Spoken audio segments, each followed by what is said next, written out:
Good morning, councillors, and all those who are present in the chamber, and also those who are watching online. I appreciate you all being here for my second general meeting. Before I begin, I'd like to firstly declare the meeting open at 9:35 a.m. And I'd like to acknowledge the Quandamooka people who are the traditional custodians of the land on which we meet. I would also like to pay respect to those elders past, present, and extend that respect to other Indigenous Australians who are present today. There are a few housekeeping issues. I'd like to remind you all that this meeting is being recorded in audio and video, as well as being live streamed online. Councillors are reminded that parliamentary privilege does not extend to this chamber, as it does for state and federal parliamentarians, and you're reminded to be cognisant of this in any comments which you make during the course of this meeting. I would also like to remind councillors to use the microphone when speaking, and for any councillors or officers who are attending virtually, to please use the mute button when not speaking. In the event of an evacuation, I would ask that you remain calm and follow my directions. The emergency exit is through the gallery doors to your left and down the stairwell to exit onto Bloomfield Street. In relation to public conduct during meetings, all members of the public present at the meeting must, not without the prior approval of the chairperson, make any audio or video recording or take any photographs, remain quiet and not disrupt the meeting in any way, not bring into the meeting any signs, placards or items that may cause a hazard or interfere with any person present, and be suitably dressed, and turn all mobile devices to silent mode and leave the meeting to take any calls. As chairperson, it is my responsibility to warn a member of the public present at a meeting who is not complying with any of these requirements, and may, with or without such warning, require the person to leave the meeting and not return for such period as the chairperson decides. This period may include future meetings. On that note, I just want to remind everyone present that we have some really contentious issues on the agenda today.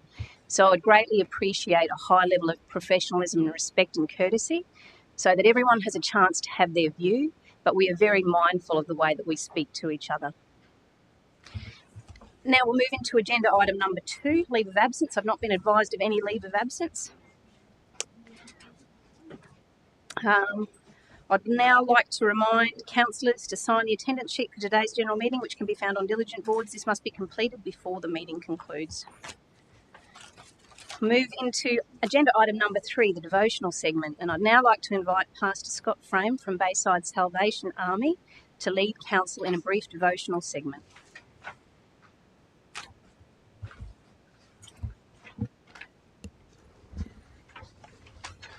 Some of you may know of the incredibly large sequoia redwood trees that grow in the United States of America. There's a particular tree, the General Sherman. It is 83 metres tall.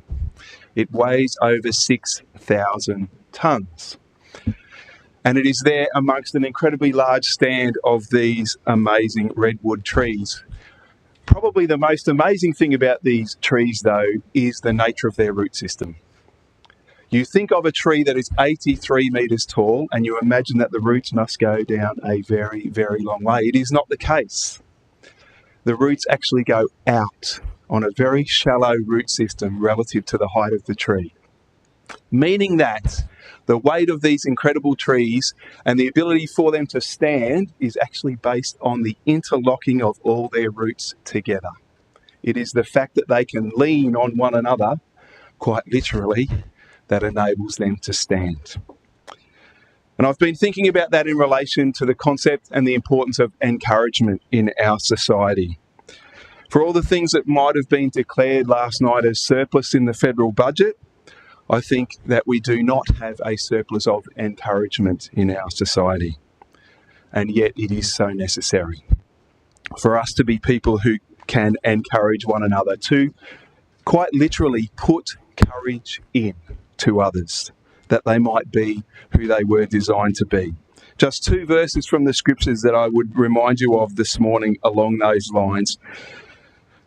The writer to the Hebrews said this in Hebrews 10 verses 24 and 25. Let us consider how we may spur one another on toward love and good deeds. And let us not give up meeting together, as some are in the habit of doing, but let us encourage one another. So if we want to see love and good deeds in our society, this scripture is inviting us to see that encouragement lies at the heart of that journey. Encouragement for one another. Facebook might not be useful for many purposes in your life. I don't know how you find that experience. I do find this, that a couple of my friends post very wise words on there from time to time, which are not their own. They've gleaned them from other wisdom in the world, and we all do that, I suppose. A friend of mine posted this just this morning as I was preparing to come. Some words from John Maxwell, a great leadership exponent of our generation, who said this: if we want a better culture, if we want a better country, if we want a better world, we need to look in the mirror and recognise our own contribution to the division that we are experiencing. We each have a responsibility here. And I believe there's a great opportunity for our community leaders and for us as community members to be encouragers together. Whatever we can see and encourage in others, let's do so, because it will enable us to move towards this place of love and good deeds that the Scripture are encouraging. I'll leave you with this word, which might speak to your own heart about the relevance of the idea of encouragement in this world.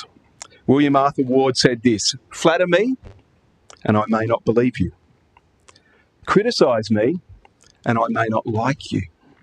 Ignore me, and I may never forgive you. But encourage me, and I will not forget you. May we be great encouragers. We seek to encourage you as our community leaders, not only in the endeavours of today, but to be encouragers in all that you do and everywhere you go. And we would like to see ourselves as people doing the same. Let me pray. Lord, we thank you for all of the manifest gifts of life. We thank you for the gift of these people, this chamber, and this endeavour to improve our community in every way possible. And we pray that these councillors may take on this exciting agenda to be encouragers in our community. Not only encouragers of the people that they meet who are their constituents, but encouragers of one another, fanning into flame those good things that they can see, that we might all benefit as a community, that we might move towards love and good deeds as this scripture encourages us by this endeavour of encouragement. Because we will all know deep in our heart that encouragement makes a difference, that it does become something that's unforgettable in our lives. So help us to be encouragers today and always, and I pray a blessing over this meeting and all its deliberations in that regard. Amen.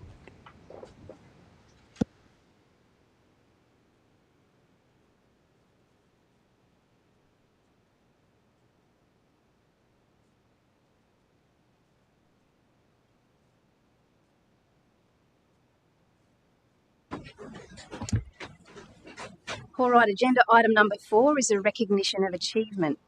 And we have a recognition from Marie Dalton, and I'd like to read the comments around that recognition. Today I'd like to recognise Marie Dalton, who is one of our community's champions on Russell Island.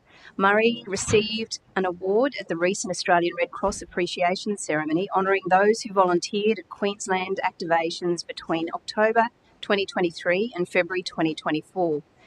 She has been praised by Red Cross not only as an incredibly active team member in the Redland City Council's Community Champion program, but as an amazing advocate for Red Cross. Marie mentors new champions and encourages them to sign up and engage with Red Cross to support their deployments throughout Queensland. And during the past 2 years, Marie has attended Red Cross at an evacuation centre in Caboolture following the February rainfall event in 2022, was integral to the community champion support of the Russell Island community in August 2023, following the tragic house fire that claimed the lives of 6 people. And she also assisted Red Cross with community support at the Ipswich Shopping Centre after the fatal stabbing of a grandmother in February this year. Marie is an inaugural member of the Community Champions program, which started in 2017 on Russell Island, and has played a key role in growing the program to more than 60 members across Redland's coast. As community champion lead on Russell Island, Marie also supports her fellow volunteers in informing the community about preparing for bushfires in extreme weather, which is helping to create community resilience on the island. Following the tragic house fire on the island last year, Marie was involved in the human social recovery efforts that included connecting with the lone survivor and her neighbours to link them to support services in their time of great need. She provided transportation, food, coffee for support staff, state and local employees and other volunteers who are working with the community and assisted with the memorial site. Murray also has been deployed several times with the Red Cross to help support evacuation centres across the state during disasters and was awarded a National Emergency Service Medal for her volunteering efforts during the North Queensland floods in 2019.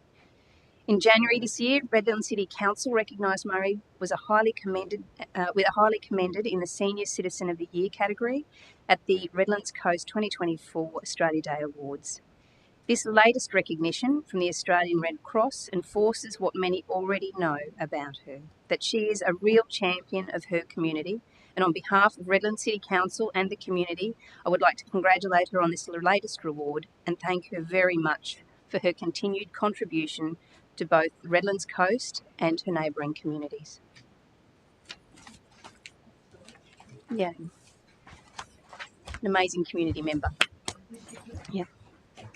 Yep. Yeah. No, she's not present. No, she's not, but it's just for the record. Item agenda number 5, which is receipt and confirmation of the minutes. So we now move onto the confirmation of previous minutes. 5.1, may I have a mover and a seconder that the minutes of the general meeting held on the 18th of April 2024 be confirmed? Moved by Councillor Bishop, seconded by Councillor Golle. Are there any comments in relation to the correctness of the minutes? No? Those in favour? Carried unanimously. Agenda item number 6, declaration of prescribed conflicts of interest and declarable conflicts of interests. Councillors are reminded of their responsibilities in relation to a councillor's prescribed conflict of interest and declarable conflict of interest at a meeting. Details of these responsibilities are also outlined in the agenda. Please be reminded that all interests need to be declared at a statutory meeting of council. This means any prescribed or declarable conflict of interest relating to an item being discussed at a non-statutory meeting needs to be declared at the general or special meeting preceding the non-statutory meeting or workshop. A potential list of items to be discussed at all non-statutory meetings are made available to councillors with each workshop agenda before the preceding general meeting. So this can be achieved. These declarations can also be made at any time throughout the meeting.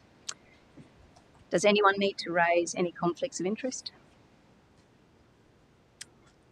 Thank you. We move on.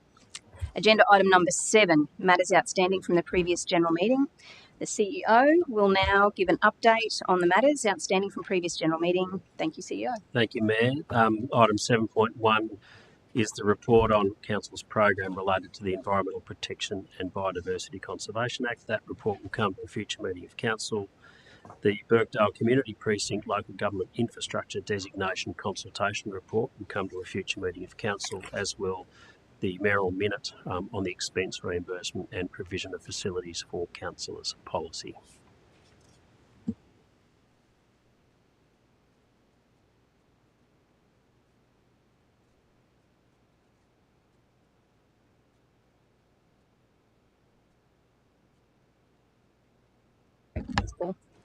Agenda item number 8, there's no mayoral minutes today.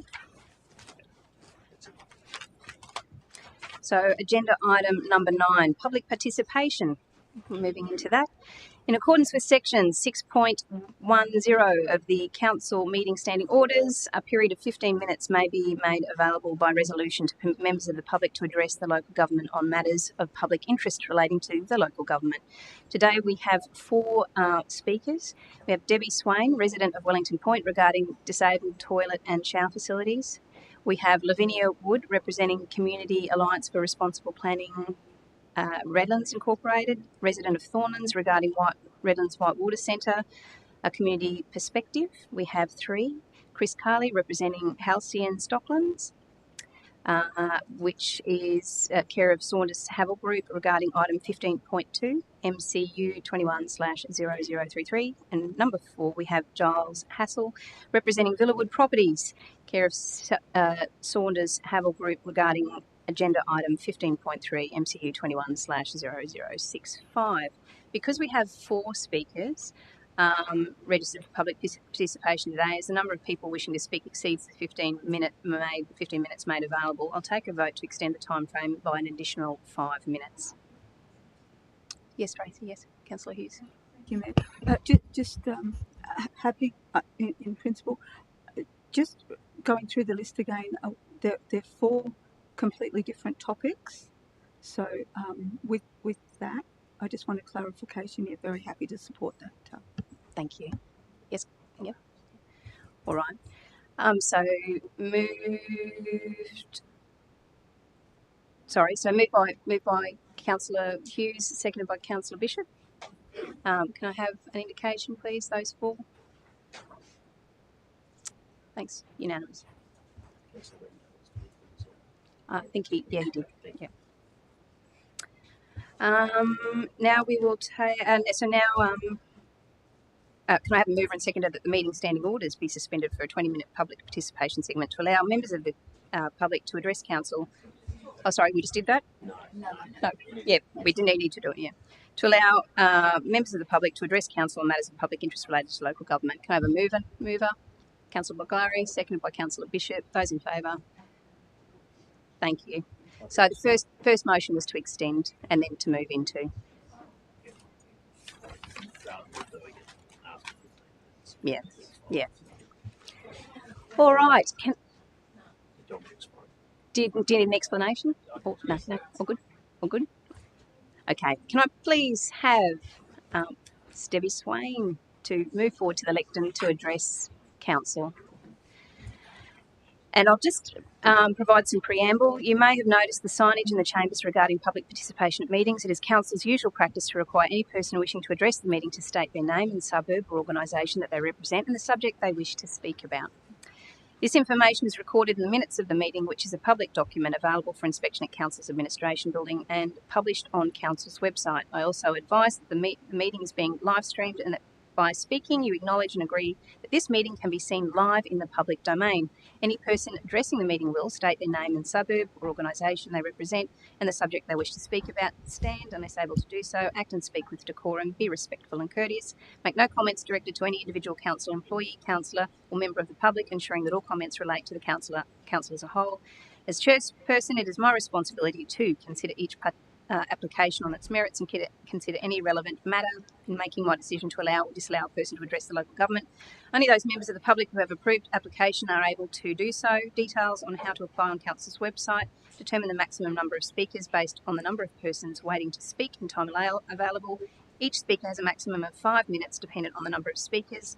Withdraw the approval to address council before the time period has elapsed. A debate or discussion cannot be entered into at this time. And just so everyone knows in advance, I'm going to have to say that before each speaker. Bear with me. Thank you very much.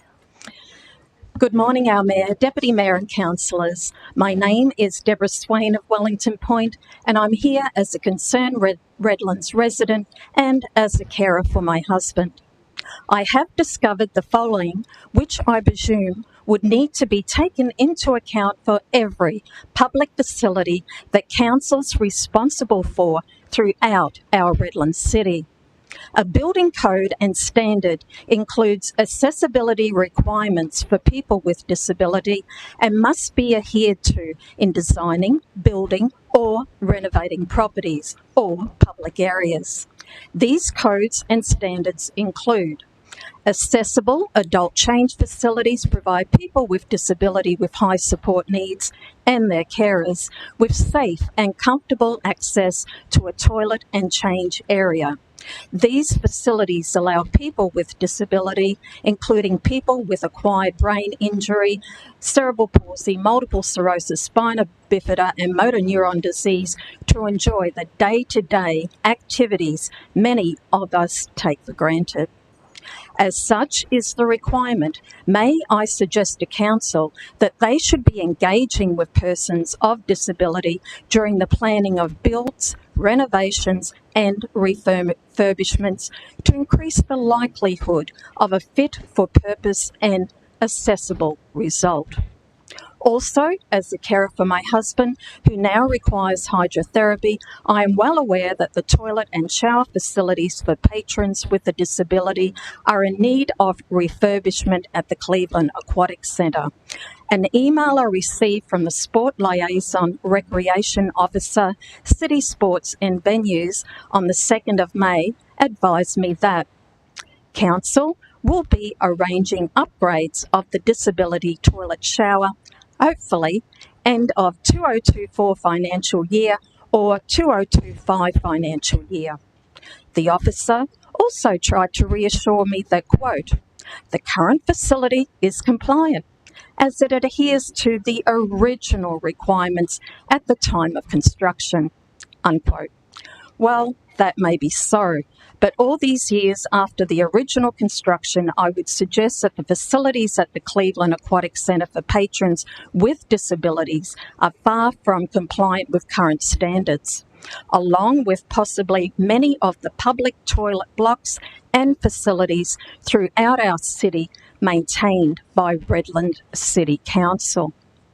Councillors, even homeowners, know the importance of maintaining assets to ensure safety and ongoing functioning and need to update appliances to current standards as codes change. For example, smoke detectors have had a recent change of code. In summary, the basic requirement of toilet and shower facilities for patrons with disabilities that comply with current codes shouldn't be something that, hopefully, gets done. It should be a priority. So too should be the upgrade of the Cleveland Aquatic Centre, which I have been advised the planning and design for isn't scheduled until 2028 to 2029, which means the delivery would be several years after that. Councillors, the recent minor works have been welcomed, but it needs more than a lick of paint to keep patrons comfortable and safe over the coming years. Therefore, I request use part of the $100 million to be received in July 2024 from the state government under the SEQ Community Stimulus Program be allocated to the upgrade of facilities for the disabled, and that this upgrade takes place sooner rather than later. Engage with persons of disability during the planning of builds, renovations and refurbishments to increase the likelihood of a fit-for-purpose and accessible result. Bring forward the planning and design of the refurbishment of the Cleveland Aquatic Centre from 2028 to 2029 and advise how and when Council intends to action the issues raised in this address. I thank you for your time. Thank you. We move to our second speaker, and everyone will be very happy that I've been informed I don't actually have to read that preamble out 4 times. We can just get an acknowledgement that you heard what I said, didn't you? Thank you.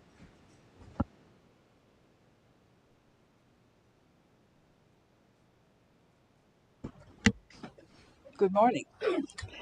My name is Lavinia Wood.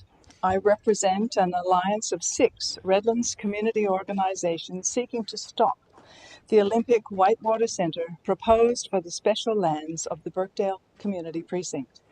Thank you for the opportunity to speak to you today. Firstly, councillors, congratulations on your recent election. It is a fresh start and a new beginning. Among you is a councillor who campaigned with a very compelling slogan. He said, "It's time we had a council that stopped doing things to Redlanders and started doing things for Redlanders." And he was right. It most certainly is time. Much has been done to the people of the Redlands when it comes to Whitewater. Councillors, the majority of Redlanders don't want a Whitewater Centre and never have. It is an idea entirely of the previous council's own making.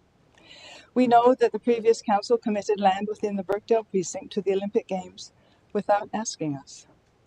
We know that within Olympic bid documents, well before any community consultation had been done, the proposed Redlands Whitewater Centre was described as planned, irrespective of the Games. We know this was not true. and it was described this way to comply with the International Olympic Committee's policy of using existing facilities unless a new venue is already planned and underway. When the previous council consulted us about a new corporate plan, the draft plan carried no mention of the Olympics or of Whitewater. And yet the final corporate plan includes a catalyst project progressing an Olympic standard canoe kayak slalom facility and a photograph of a Whitewater competitor in action. The previous council needed the community to validate the Whitewater idea retrospectively, but when consulted, most Redlanders said we want to protect the natural, Indigenous, cultural, and European heritage values of the Brookdale Community Precinct. We said our most important value was not a concrete channel of surging water, but nature, being the waterways, flora, and fauna. We gave the Whitewater Centre a low ranking, even though it had been offered to us packaged up with other attractive possibilities in a single option comprising swimming pool, water play, Olympic standard whitewater, and adventure sports precinct. Yet, a Whitewater Centre is what we got. When the previous council consulted us about placing a local government infrastructure designation over the Brookdale precinct, and thus removing our right to decide what might happen on the land, 83% of submissions delivered a resounding no. But the previous council voted to proceed anyway. We know that building the Rescue and Resilience Training Centre idea is a furphy, and that the Olympic Games will not build it. And does anyone really believe Redland City can afford to build a $70 to $80 million swimming lagoon and operate it at a cost of some $2 million a year when we're struggling to keep our one community swimming pool intact and the previous council balked at supporting the little pool on Russell Island? We know the possibility of Redland City Council delivering a profit-making Whitewater Centre would require nothing short of an aquatic miracle. We know that Sydney, Athens, Beijing, London, Rio de Janeiro, and Tokyo can't operate their Olympic whitewater centres without subsidy, and that Penrith City Council finally offloaded the burden of the Sydney 2000 Whitewater Stadium to the New South Wales government last year. We know that Logan City Council did a great deal of due diligence as they considered Whitewater, then walked away. We know that the wealthiest country on earth plans to host the whitewater events of the Los Angeles 2028 Olympic Games in an existing venue far to the east in Oklahoma. And we know Australia's Senate inquiry into Olympic preparedness concluded that Australia does not need and cannot sustain 2 whitewater facilities. Councillors, if these things made a quid, private enterprise would be all over them, and they are not. Clearly, Whitewater is the short straw of Olympic venues. You won't be letting anyone down if you too Excuse me, walk Madam Mayor, away. 5 minutes is complete. We know the state government, almost done, Councillor, thank you. We know the state government is ready to go with Plan B and won't give Redlands a second thought as they move on. And neither will the International Olympic Committee, who might not even include Whitewater as an Olympic event in 2032 and won't confirm their final list of sports until 2029. The report before you today says there may be I have 2 sentences left, please. The report before you today says there may be financial consequences if you pull the pin on Whitewater. Well, so be it. Negotiating your way out will be far cheaper than owning and operating this thing for years to come. As Gold Coast Mayor Tom Tate said to the Senate inquiry, he feels sorry for future generations in Redlands who would have to foot the bill for the venue. Councillors, you have before you a new beginning. Please don't do this to the people of the Redlands. Thank you very much. Say no to Whitewater. There is so much more you can do for your community. Thank you. Thank you. And I now ask Mr. Carley to come up and present. Thank you very much. Thank you for the opportunity to address Council today regarding the Stockton Halcyon application for a relocatable home park at Redland Bay. Chris Carley is my name. I live at Alderley and I work for Stockton. I've been part of the Halcyon brand for over 20 years now, and I've seen how these communities have changed the lives of thousands of people who've chosen to enjoy their Halcyon days in one of our communities. Most of them say, I wish I'd done it 5 years ago. I asked to speak today because we lodged this application in March 2021, over 3 years ago. And I've seen the reaction of many people when they read relocatable home park, which brings images of small homes on steel stumps. I don't want that to be your last thought today before you vote. Today I'd like to briefly show you why we're different, how we make a difference to our communities, the communities we become part of, and why you should want a Halcyon community in Redland Bay. There is a booklet in front of you, and I'll take you through that briefly. The front page, I think, shows you housing that's anything but small homes on steel stumps. We create and manage master planned communities exclusively for over 50s. We are Australia's most awarded land lease community developer and operator. We've produced more than 2,500 homes in the last 20 years. And we house almost 4,500 people in our communities. We've been leaders in innovation when it comes to sustainability, renewable energy and housing solutions. And we cater for the wave of older Australians which is surging through the demographics in our community today. On page 3, you'll see a bit of our evolution where we began in 2020. And over the last 20 years, we've developed 11 communities in southeast Queensland. 6 of them have been awarded Best in Australia. Page 4 talks about our development principles, and you'll see that our principles include detailed master planning, carefully considered facilities, superior architecture for local fit. At the end of this of the document you've got there, you'll see some of our rammed earth facilities using Redland's famous soil to give it a sense of community. We have innovative quality construction. Our homeowners are come first in everything that we do. And most of all, we try to build a strong sense of neighbourhood, that feeling of what community is really about. On the next page, you'll see we talk about our homes are designed for living and built for life. And it's really about innovation. Every home that we've built for the last 6 years has been designed to the Livable Housing Design Guidelines Silver Standard. And that's been made possible by our patented relocatability solution, which means that we can now build relocatable homes directly on the ground, slab on ground. It means we get wider hallways and better accessibility and remain compliant with the Act. Thank you, sir. But really what we're about is building communities. As the owner-occupier, we walk the streets with the people that live in our communities. We create a sense of fun, freedom and friendship, whether that be creating a culture of riding bikes, playing pickleball, or entering the largest team in the Sunshine Coast Marathon. A few years ago, we had a tragedy near one of our communities, and we designed, built and gifted a domestic violence refuge to DV Connect. And it's a sense of us giving back to the local communities where we get involved.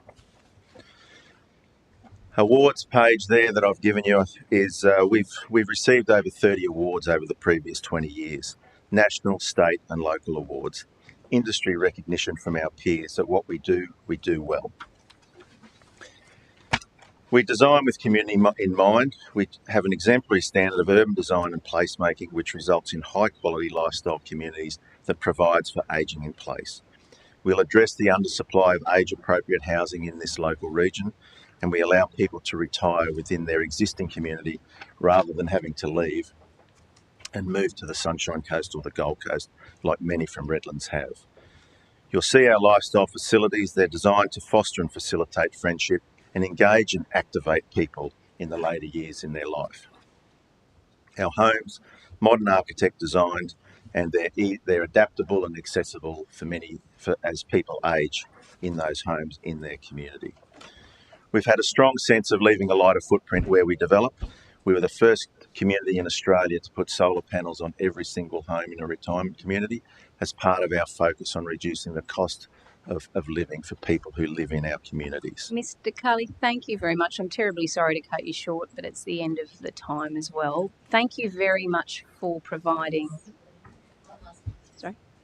Okay. Look, it should help you. We hope you see fit to welcome a housing community. Do you have any Bay. final point to make? I'd just like to say, we do things well, we do things right, and we hope you see fit to welcome Halcyon into the Redland Bay community later today. Thank you very much. And finally, I'd like to ask Mr. Hassel to come forward and speak. Thank you.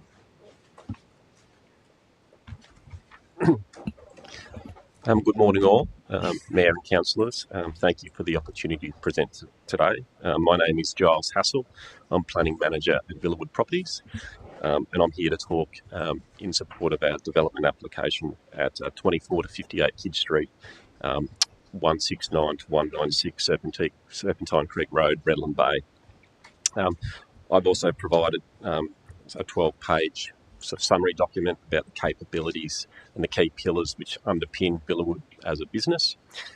So please use that as a reference as I talk through some of the key pillars of our organisation. Villawood started approximately 30 years ago with its first residential subdivision in Bendigo. So we now have 3 decades of delivering award-winning communities across capital cities, regional centres and country towns. We have 70 completed projects and 20 currently under construction. We have a strong presence in southeast Queensland with projects delivered in Gold Coast City, underway in Scenic Rim, Moreton Bay and Logan. Our Redland Bay project will be our first opportunity in this part of the coast. The pillars of our business are all around community building with a key focus around building diversity, inclusion and well-connected communities through the provision of parks, playgrounds, open space, the provision of environmental and conservation areas. We also, in our larger master plan communities, have delivered leisure centres, community clubs, cafes to provide a focal point for our residents to be able to congregate, get to know each other, but also get outside and integrate with each other. One of the things that I think sets us apart is our delivery of public art and sculptures throughout our communities. You'll see in the reference document a picture of our in-house artist, Volko Cooper, who delivers and provides sculpture artwork across all of our projects. They're all handmade in his workshop in Tasmania and are shipped throughout the country. If anyone's driven past along Serpentine Creek Road, you will notice some caught and steel lettering, which was installed late last year. The beauty of the public art and the sculptures, it gives something residents can be proud of. It provides a connection and local context to native flora and fauna and really makes and creates a home for residents to feel proud of. Philanthropic exercises also underpin Villawood as a business. We, over the years, have had a number of programs to support local communities and organisations, including sporting clubs. We have charity auctions that we've done with Little Martyr Miracles, with the Martyr Hospital, where we've raised over $1 million through a no-reserve public auction. We also have an annual event in Victoria, being the Good Friday Appeal, with the Royal Children's Hospital. We're proud of these initiatives that we do to give back to the community. We also have a care worker program. We enable people a foothold into the property market. As we all know, that's becoming more challenging for our court and support workers, whether they be nurses, paramedics, teachers, carers, police. From Redlands, we've also sponsored the Redland Bay Bombers AFL Club, and we are a bronze supporter of the previous mayoral breakfast as well. So we have a strong connection community and continue to do so. Sustainability is another key pillar of what we do at Villawood. For every block of land, we dedicate that same area for state forest, for every residential lot sold. We're also a number of initiatives throughout the country. We have a project in Melbourne called Aqua Revo, which is one of Australia's greenest residential subdivisions, providing 70% reduction in water and electricity usage through initiatives that we have instigated. We have also, in master plan communities, mandated 7-star energy efficiency in certain precincts to further reinforce our commitment to sustainability.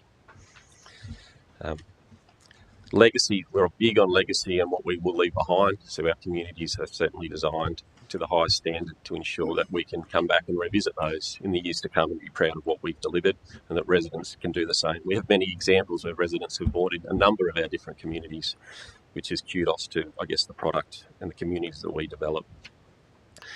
Awards, we've been lucky enough and to present a number of different, win a number of different national and state awards, and we're proud of that achievement. Thank you very much, Mr. Hazel. I feel terrible. I'm cutting everyone off today. There's so much to say. And I guess by leaving, there's some examples of some open space that I've provided as well for our commitment to providing open space and conservation for our residents. Thank you for today. Thank you very much, and thank you for providing the information that we can refer to as well. Thank you very much for everyone who spoke today and provided insight and opinion and views. And can I have a mover and seconder to move back into standing orders? So moved by Councillor Bishop, seconded by, sorry, was that Councillor Mitchell? Was that your hand? Yep, Councillor Mitchell. Those in favour? Carried unanimously. Councillor Rendles, would your hand go up then? Second, yep, thank you. Moving on to agenda item number 10, which is petitions and presentations. Councillor, we have 2 petitions to be presented today. Item 10.1, and it's moved by Councillor Mitchell. And can I have a seconder for the motion? Sorry? Oh, sorry, Councillor. Oh, he's already, yep, sorry. Can you speak to the petition? No problem, Mayor. Please do. Item 10.1, request for capital budget transparency from residents. We, the undersigned, request that commencing with its 24-25 budget, Council include in its published annual budgets detailed information about planned capital expenditure. We request that the following information be included in the Council's published annual budget documents. A. Description of each discrete capital works project, for example, upgrade to William Ross Park Playground, or capital program, for example, acquisition of motor vehicles. B. Amount of anticipated capital expenditure on each project or program for each financial year over the 10-year forecast period. C. Election divisions which will benefit from each project or program unless the whole of Redland City will benefit. Other South East Queensland local councils, including Sunshine Coast, Noosa, Ipswich and Scenic Rim, provide detailed capital expenditure information in their annual budgets. So that's the petition, and it is of an operational nature and to be received and referred to the Chief Executive Officer for consideration. Councillor Bishop. Sorry, thank you. Those in favour? Carried unanimously. And Councillor Mitchell, you have a second petition. I sure do. Item 10.1, regarding the Toondah Harbour Priority Development Area. The petition from residents requested that Council provide the community with a report of how much the Council has spent each financial year on Toondah Harbour Priority Development Area related activities since the 1st of July 2012, including purchase of services from consultants, costs of council staff and contractors, legal costs, travel and accommodation, hospitality, any other costs. So this petition is of an operational nature and to be received and referred to the Chief Executive Officer for consideration. Thank you, Councillor Mitchell. Can I have a seconder for that motion? Councillor Mackenzie. Put the motion. Those in favour? Carried unanimously. Thank you. In relation to presentations, I've not been advised of any presentations. Moving to agenda item number 11, order of business. I've not been advised of any motion to alter the order of business. Agenda item number 12, reports to council. I've not been advised of any reports. Sorry, from your CEO. just to clarify. Agenda item number 13, reports from organisational services. So we're moving to 13.1, April 2024 monthly financial report. Item 13.1, do I have a mover for the officer's recommendation? Councillor Rendles. Do I have a seconder? Councillor Mitchell. Councillor Rendles, would you like to speak to the motion? I'm pleased to move this motion. We've spent quite a lot of time over the last few weeks reviewing the financial information, and I'm satisfied that it is complete and transparent as to all the components. Thank you. Are there any speakers against? Councillor Hughes, you have a question? Thank you, Mayor. And through you to our acting CFO, thank you very much. If we could take the screen to page 26, please, of the which is the executive summary. And thank you, Mayor, to our acting CFO.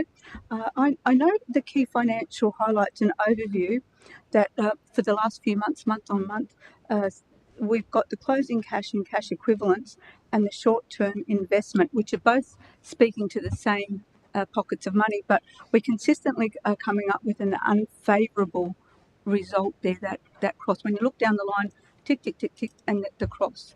And I'm just a little concerned about the way that that's being or could be portrayed, and wondering if we could do something with regard to that. Thank you. Thank you, Mayor. Through you, Chair. Thank you, Councillor Hughes, for the question and the observation. So, as you rightly pointed out on that key financial highlights table in the executive summary, the bottom two lines are what you're referring to. The first line is the closing cash and cash equivalents as at 30th of April 2024 of $190 million, and that is currently presenting an unfavourable variance. Whereas the short-term investment, which is our CBA term deposit over 365 days of $50 million, is presenting a significantly favourable variance, which is inverse. So to give you a little bit of background there, this time last year when we were working through the development of the budget, the intention was that we would carry over the term deposit of $10.1 million for the 23-24 financial year, which you can see there in the year-to-date budget. Due to increases in interest rates, the Council saw the opportunity to increase that term deposit to $50 million in order to gain additional risk-free interest revenue for the community and Council. So, unfortunately, that is what's driving. So it's literally a switch between the two, as you rightly pointed out. In aggregate, those two line items is Council's investment in cash of some sorts. So coincidentally, on the next agenda item, at 13.2, we are presenting the final budget review for this financial year. And in there, we've actually put a proposal forward to do a reclassification of that budget. So what that means is that the $39.9 million variance on the short-term investment will come out of cash and cash equivalents. That will come down to short-term investment, so that will true that up nicely. So going forward, you won't see any variance on that short-term investment. And then we will see the cash and cash equivalents line item normalised, which will assist with decision-making and monitoring going forward. Thank you, Mayor. And one further question, please. Yeah, sure. From myself. And it's on the same page. Going down to point 2, key performance indicators, and just the order of, when I was looking at it, and we've got the no target specified in those, the first two, and then the third from the bottom. And I was wondering about the priority of importance when we are reading this this table, and I just wanted to seek some clarity on that. Thank you. Thank you, Mayor. Through your chair. Thank you, Councillor Hughes, for the question. That's an excellent question. So we've got a list of 10 KPIs or measures of financial sustainability in that table. The top 9 or the first 9 are directly from the Department's Financial Management Sustainability Guideline 2023, which all councils have to comply with and report on a monthly basis. In answer to your question, there is no priority, so that the list of those measures, or the top 9, are not in any order of priority. How they are listed is by group or by category or type of key performance indicator. So what I propose is we can take this offline, and I can check the appetite of councillors as to whether you would like another column in that table going forward where we lay out what the category or the type of those KPIs are across the 9. And then I would propose, if we get support, we roll it out as of 1 July 2024 for the new financial year. Noting we've only got a couple of months left to go and to maintain consistency. And just to add, there is that 10th KPI that we do measure, that net financial liabilities ratio. That is a choice by council, and we've made that choice collectively to give a wholesome picture to our reader of our financial performance. Thanks. Thank you very much. A great answer, and I'd appreciate having that opportunity, Mayor, to take that offline to consider adding that extra little bit of information. Thank you. Thank you, Councillor Hughes. Thank you, Acting CFO. All right, can I put that motion? Those in favour? Carried unanimously. Thank you. We move to agenda item 13.2. Do I have a mover for the officer's recommendation? Councillor Mitchell. You're busy today. Do I have a second? Councillor Blocklary, put your hand up. Thank you. Are there any speakers? Oh, sorry, you're speaking. Yes. Thank you. Yes, Madam Mayor, I would like to speak to it. Thank you. Yeah, item 13.2, the final budget review for the 23-24 council budget. Obviously, it's in line with our obligations, or council obligations under the Local Government Act. But it's worth speaking to. I think this just continues the transparent and detailed information that the community can access at any time. It doesn't even just show the numbers and the fiscal hygiene that underpins this council, but also the policies and guidelines in action. So you can see them evolving over time.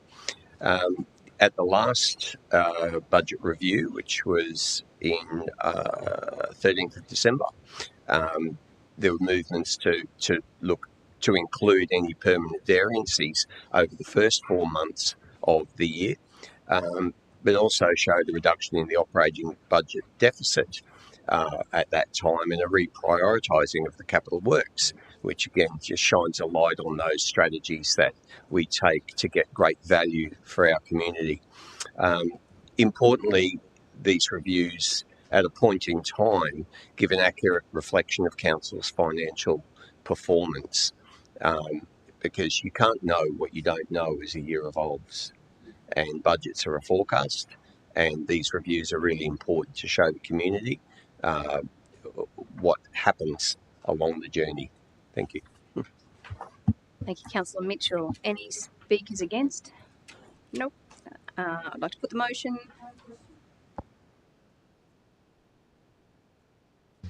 Thank you, Mayor, for yourself to our acting CFO. If I could take the screen down and down to page 44, which is page 3 of 13 of the report, thanks. And in that third column across that proposed movement final budget review, and looking at that bottom line, that deficit there, that 37,361 figure, and that can be construed that when you look at those figures with that bracket there, but that's actually a really good news story, and I just thought it was worthwhile highlighting that and asking our acting CFO if you kindly would be able to speak to that. Thank you. Thank you, Mayor. Through you, Chair. Thank you, Councillor Hughes, for the wonderful comment and observation there, and I wholeheartedly agree with you. This is a fantastic news story. So looking at that number, that $37.4 million, that does present there as a decrease in cash holdings. However, there's a story behind it. So to frame my response, I might begin by providing a bit of an overview of the budget review process in support to Councillor Mitchell and his explanation before. So as we know, when we developed the budget for the 23-24 year, this was developed this time last year. Now, when we develop budgets, we use the best information that we have available at the time. Now, we have a lot of tools to try and get the most accurate figures. We model, we forecast, we look at trend analysis, and we apply professional judgment to arrive at what we believe is the most accurate and conservative figures for our budget. However, as we all know, in the case of interest rates, for example, we can only estimate so much or assume. So it could go up, could go down, and by how much we don't know. So by conducting these budget reviews, it gives us an opportunity through the year to update the figures, and by doing so, it gives us a more accurate base to compare our performance against and for monitoring and decision-making purposes. So I might, just to help me frame the $37.4 million decrease, I might just ask if we can flick back a couple of pages to page 42 of the pack, please, which is the statement of comprehensive income. That third column that you see there is the good news story. So as you can see, immediately we've got a $1 million increase to revenue on the interest received. As mentioned before, interest rates have climbed since budget development, but also, as I mentioned at 13.1 agenda item, we also increased our term deposit from the forecasted 10.2 million to circa 50 mil. So that has come through. And then the number above on fees, the $506,000. We do our very best every year to forecast the volume of fees that we're likely to see come through. In this case, we had a win. We had a higher volume of fees come through to council this year, mostly in the plumbing and regulatory space, as well as planning development application fees. And if we scroll down to the employee benefits on the expense side, that represents a giver or a saving. So that $127,000, that is largely made up of temporary personnel or temporary agency personnel costs that are no longer deemed required, and so that has been given up. So the good news story is at the bottom of that column, the $1.9 million improvement to our bottom line, and what that's done is it's clawed back our budgeted operating deficit to a surplus of $406,000, and that is the headline good news story here. And if I please ask if we could flick over to the next page, I just want to highlight one significant adjustment which we've talked about already, and that is on those first and second lines, there is that $39.9 million reclassification of cash and cash equivalents to short-term investment. That is the key number that is driving the point that Councillor Hughes, you made on the next slide, the cash flow statement. That is entirely and completely making up that $37 million. Just scroll down, please, slightly. Yep, thank you. That $37.4 million decrease in cash and cash equivalents, but partially offset by that $1.9 million improvement to our bottom line. So really, we're not having a decrease in cash. If you look at the term deposit and the cash and cash equivalents together, our total investment has not changed. Overall, we've experienced a $1.9 million improvement to our bottom line. Thank you. That was really well explained, and I really appreciate that. Thank you. And thank you for the opportunity to ask the questions. Thank you, Councillor Hughes, for the question. Thank you, Acting CFO, for the explanation as well. Thank you.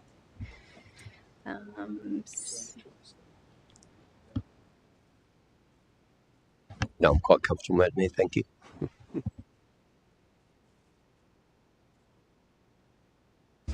Okay, and now I'll put the motion. Everyone in favour? Carried unanimously. Thank you.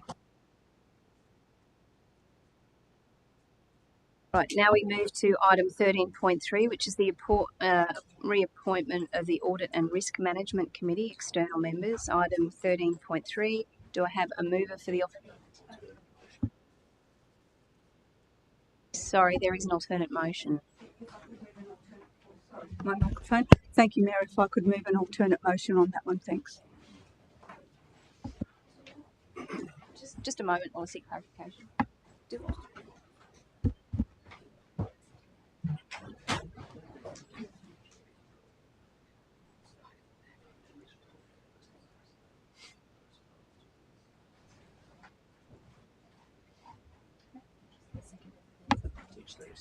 Okay, all right. So we have the alternate motion. Thank you, Mayor. I'd like to move an alternate motion, item 13.3, for the reappointment of the Audit and Risk Management Committee Executive. Thank you. Thank you. Seconder for the motion, Councillor Bishop. Are there you'd like to speak for? Thank you. Briefly, Mayor, we've got a fabulous report, and truly again thank our officers for the depth that goes into these reports and the Audit and Risk Committee. And I just wanted to go back basically 4 years when we had the change in our executive coming through to this last term of council. We appointed Mr. Petrie and Miss Goodwin to the Audit Committee for a period of 4 years. And we know in succession planning that it's not a great idea to lose your external support at the same time. And at that point, we did mention 4 years in future, and here we are today, that we don't really want to see those two really important external members leaving the board at the same time without some sort of succession planning. So this is the option that I've put through with the support of our executive leadership team. Thank you. Any speakers against? No, thank you. I'll put the motion. Carried unanimously, thank you. And thank you, Councillor Hughes. We move on to item 13.4, appointment of councillors to various committees, advisory boards and working groups. Item 13.4. Do I have a mover for the officer's recommendation? Councillor Boglari, seconder. Councillor Golle. Councillor Boglari, would you like to speak to the motion? Oh, this is something that we do at the beginning of every term. These are ongoing committees and advisory boards that councillors put their hand up for the ones that they're interested in. And this is the way that it has come this term, with various people choosing probably something that they're a bit more passionate about and they want to be more involved in. And it's great to see the new councillors embracing it with a lot of enthusiasm.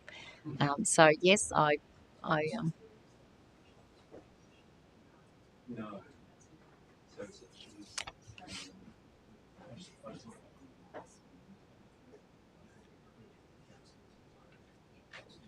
That's what I want to speak.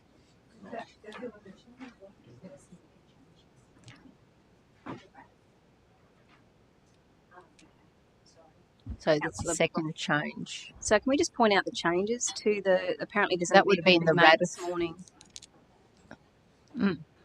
Okay, perhaps that might want to be discussed. Yes, yes. So we'll discuss that point because that's a change I wasn't aware of, sorry. Councillor Bishop. Yes, thank you. Is this a speaker against, Madam Chair?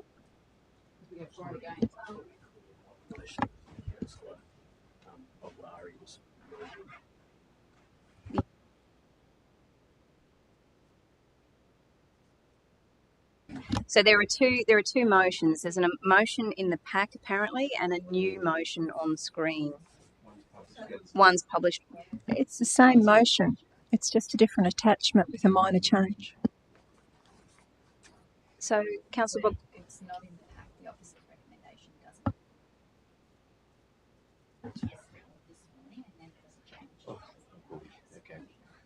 Okay, so there's been a change to what we originally agreed on in our discussions. So what's been emailed out this morning is a change to the RADF assessment panel, and the positions there, same two people, but it looks like a change in the chairperson.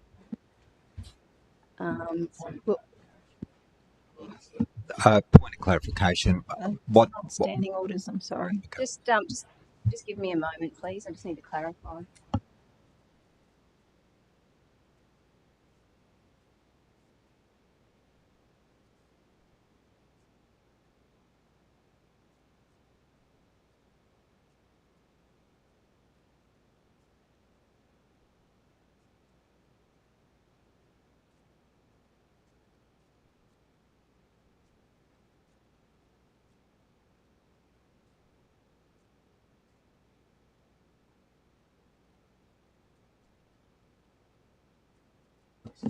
Madam Chair, I understand the two councillors are fine with it. Hang on. The CEO's giving advice. Yeah.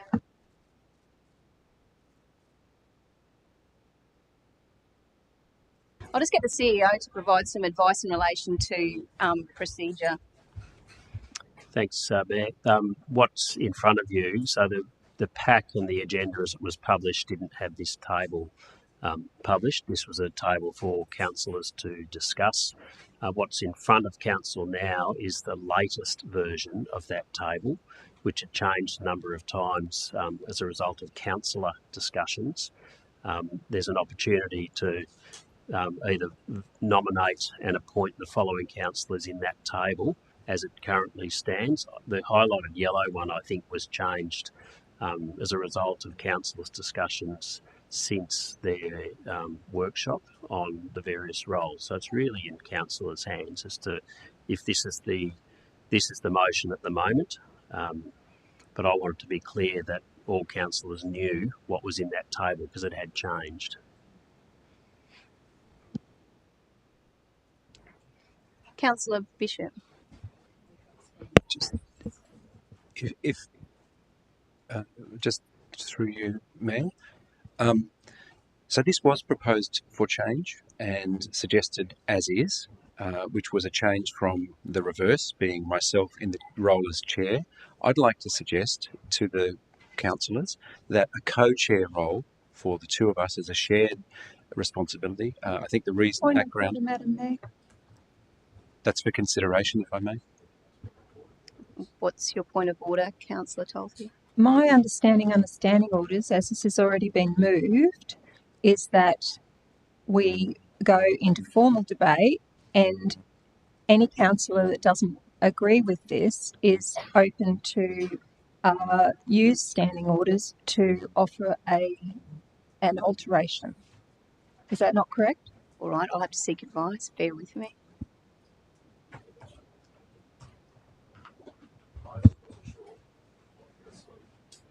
But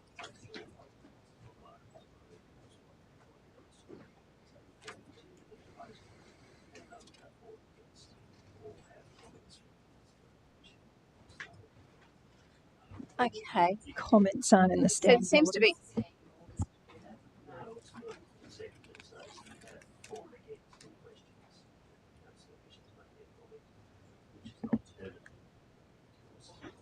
It's not a comment. But It's either an alteration or not.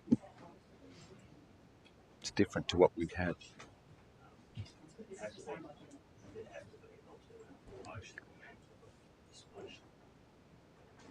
All right, I'll give Councillor Bishop an opportunity just to speak because obviously this change affects him. If I may, just by way of understanding the situation, what we had understood together was the different version, the former version, and then because a councillor made a suggestion, it's subsequently been changed. That wasn't discussed, and so I think it's important for Councillor Baglari to be aware. Is this the motion that you thought you were speaking to, or the previous version, which is the one that we had circulated? Thank you, Councillor Bob. Through the chair, I didn't think that this was ratified by councillors. Madam Chair, again, I think we need to maybe go point into of order. discussion. If the mover of this motion was happy, it's a minor change to turn both into co-chair, and both were happy to accept that co-chair, the motion could stay, and you could just agree with it. But that's up to Councillor Baglari. She was happy with that suggestion to say put co in front of chairperson and put co-chairperson against Councillor Bishop. It's a minor change. You could continue to, you could just vote on the matter. Thank you, CEO. So we'll start with that point, Councillor Baglari. Before we propose that there's a co-chair, should we not check the terms of reference to see whether that allows for it? We did last time. Can I have confirmation from council officers on what the terms of references are? Thank you, Mayor, and thank you, councillors, for the question. In terms of the guideline or the terms of reference, that can be changed at any time at officer level. It does reference chairperson and that the council by resolution can nominate a councillor chairperson. The chairperson will conduct the assessment panel meetings. They'll ensure conflicts of interest are met and that the casting vote can be used. if there's a tide in the assessment of the applications, the grant applications. In terms of acting chairperson and quorum, this is addressed within the documentation. It says that where a chairperson is not available to attend or participate in the assessment panel meeting, the other authorised person, preferably the service manager of creative arts, will take the role of acting chairperson for that meeting. The quorums for assessment panel meetings will be at least one councillor, chairperson or authorised person, and 3 community members. And that's the relevant information from the document that is currently in place.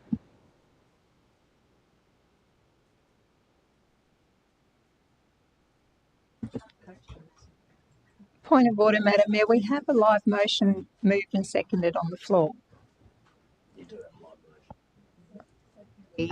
May I suggest we then go out of standing orders, have the discussion, and then go back into standing orders, because obviously a discussion is required. If it was a Queen Victorian chair that's worth a lot of money, I'd understand this discussion, but at the moment I don't get why it's so important that it's not. So let's just move on. Count.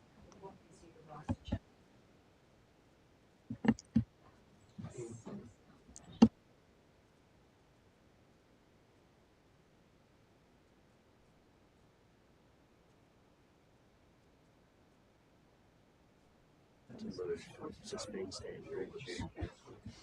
So, Councillor Boglar, if that's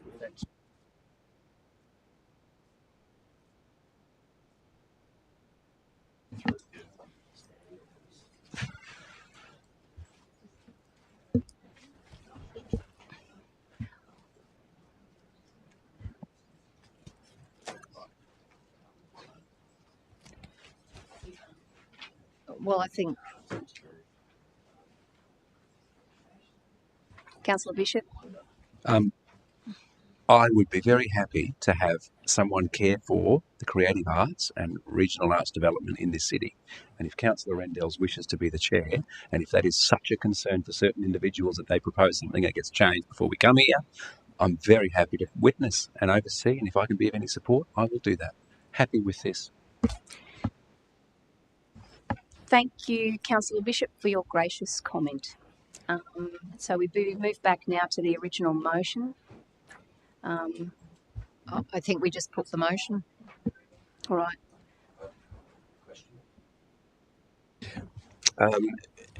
I did raise this previously. I have a significant concern that any councillor is part of the assessment panel for RADF. It's a significant amount of money, and it's at odds with any other assessment we do apart from our community grants. And I did ask the question whether that's a requirement or a guideline that councillors were part of the assessment panel. I think councillors can be thoroughly involved in the arts and development of the arts and support of the arts without being at the helm of a rather significant amount of money, and I think it's fraught with conflict. So I'd like some clarification on whether that's a requirement under the terms of reference or it's optional, because I don't feel comfortable that any councillor is on the board of that. Yeah, General Manager. Thank you, Mayor, and thank you, Councillor Mitchell, for the question. There is no requirement from Arts Queensland for councillor representation on the RADF assessment panel. However, we do have an internal guideline terms of reference that, as I mentioned, can be changed at General Manager level without having to come back to Council, that can change the current arrangements. But we do have that within our current guideline that councillors will be nominated as representatives on that advisory board. I believe, Councillor Bishop, you've been on that panel since about 2014. And it is the only grant that Council has where we have councillors on the assessment panel. We do provide funding, however, also to North Stradbroke Island Historical Museum and also to the Redland Museum, and they're also on the list, but that's not a grant assessment process. That's through budget process with the council decided allocation that comes back at the end of each of those terms. So, councillors, it is in your call, but it's not a requirement from Arts Queensland. Councillor Bishop. If I may make 3 points. First of all, if anyone has any concerns with any conflicts, declared or undeclared, please lodge a request or talk to me, or any concerns you have. Totally understand that. I believe they've all been addressed appropriately in the past. Secondly, I'd just like to bring to Councillors' attention in the discussions, I've sent an email suggesting that a review of the RAD of terms and conditions would be highly recommended. I'd note that at Moreton Bay Regional Council, the panel makes recommendations and the council chooses to ratify that. It's a totally separate process. The third thing I'd make as the strongest recommendation for Redland City is that we need a cultural plan in order to guide all activities related to decision making. It's not speaking to the motion. Thank Not speaking against the motion. Well, is that upheld? I think having a cultural plan, which we did have, and it was superseded in 2021, leaves us in a void, and even make it so difficult for the panel to decide what is specifically relevant in terms of arts and culture in the city. Thank you, Councillor Bishop. Sorry, Councillor Hughes.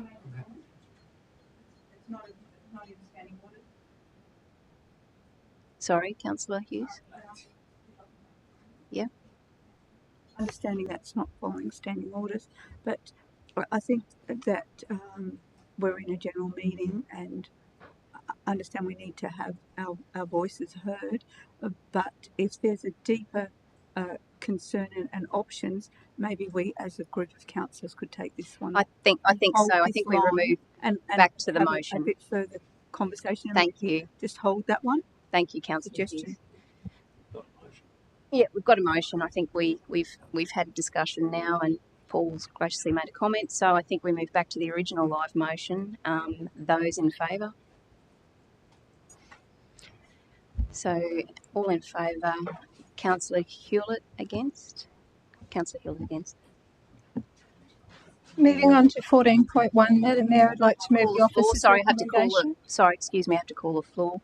So those in favour, Deputy Mayor Toltu, Councillor Mackenzie, Councillor Hughes, Councillor Colley, Councillor Bishop, Boglari, Mitchell, Rendles and me.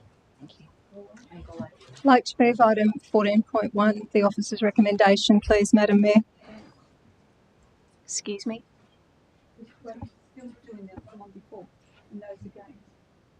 Pardon? Let's done. Yeah, haven't done against. We're still on the item. She said. Yeah, so Councillor Hewlett against. She said that. Thank you. Now move into onto agenda item 14.1, Redland City Council continued support for the Redlands White Water Centre. Yes, I'd like to move the officer's recommendation, please, Mayor.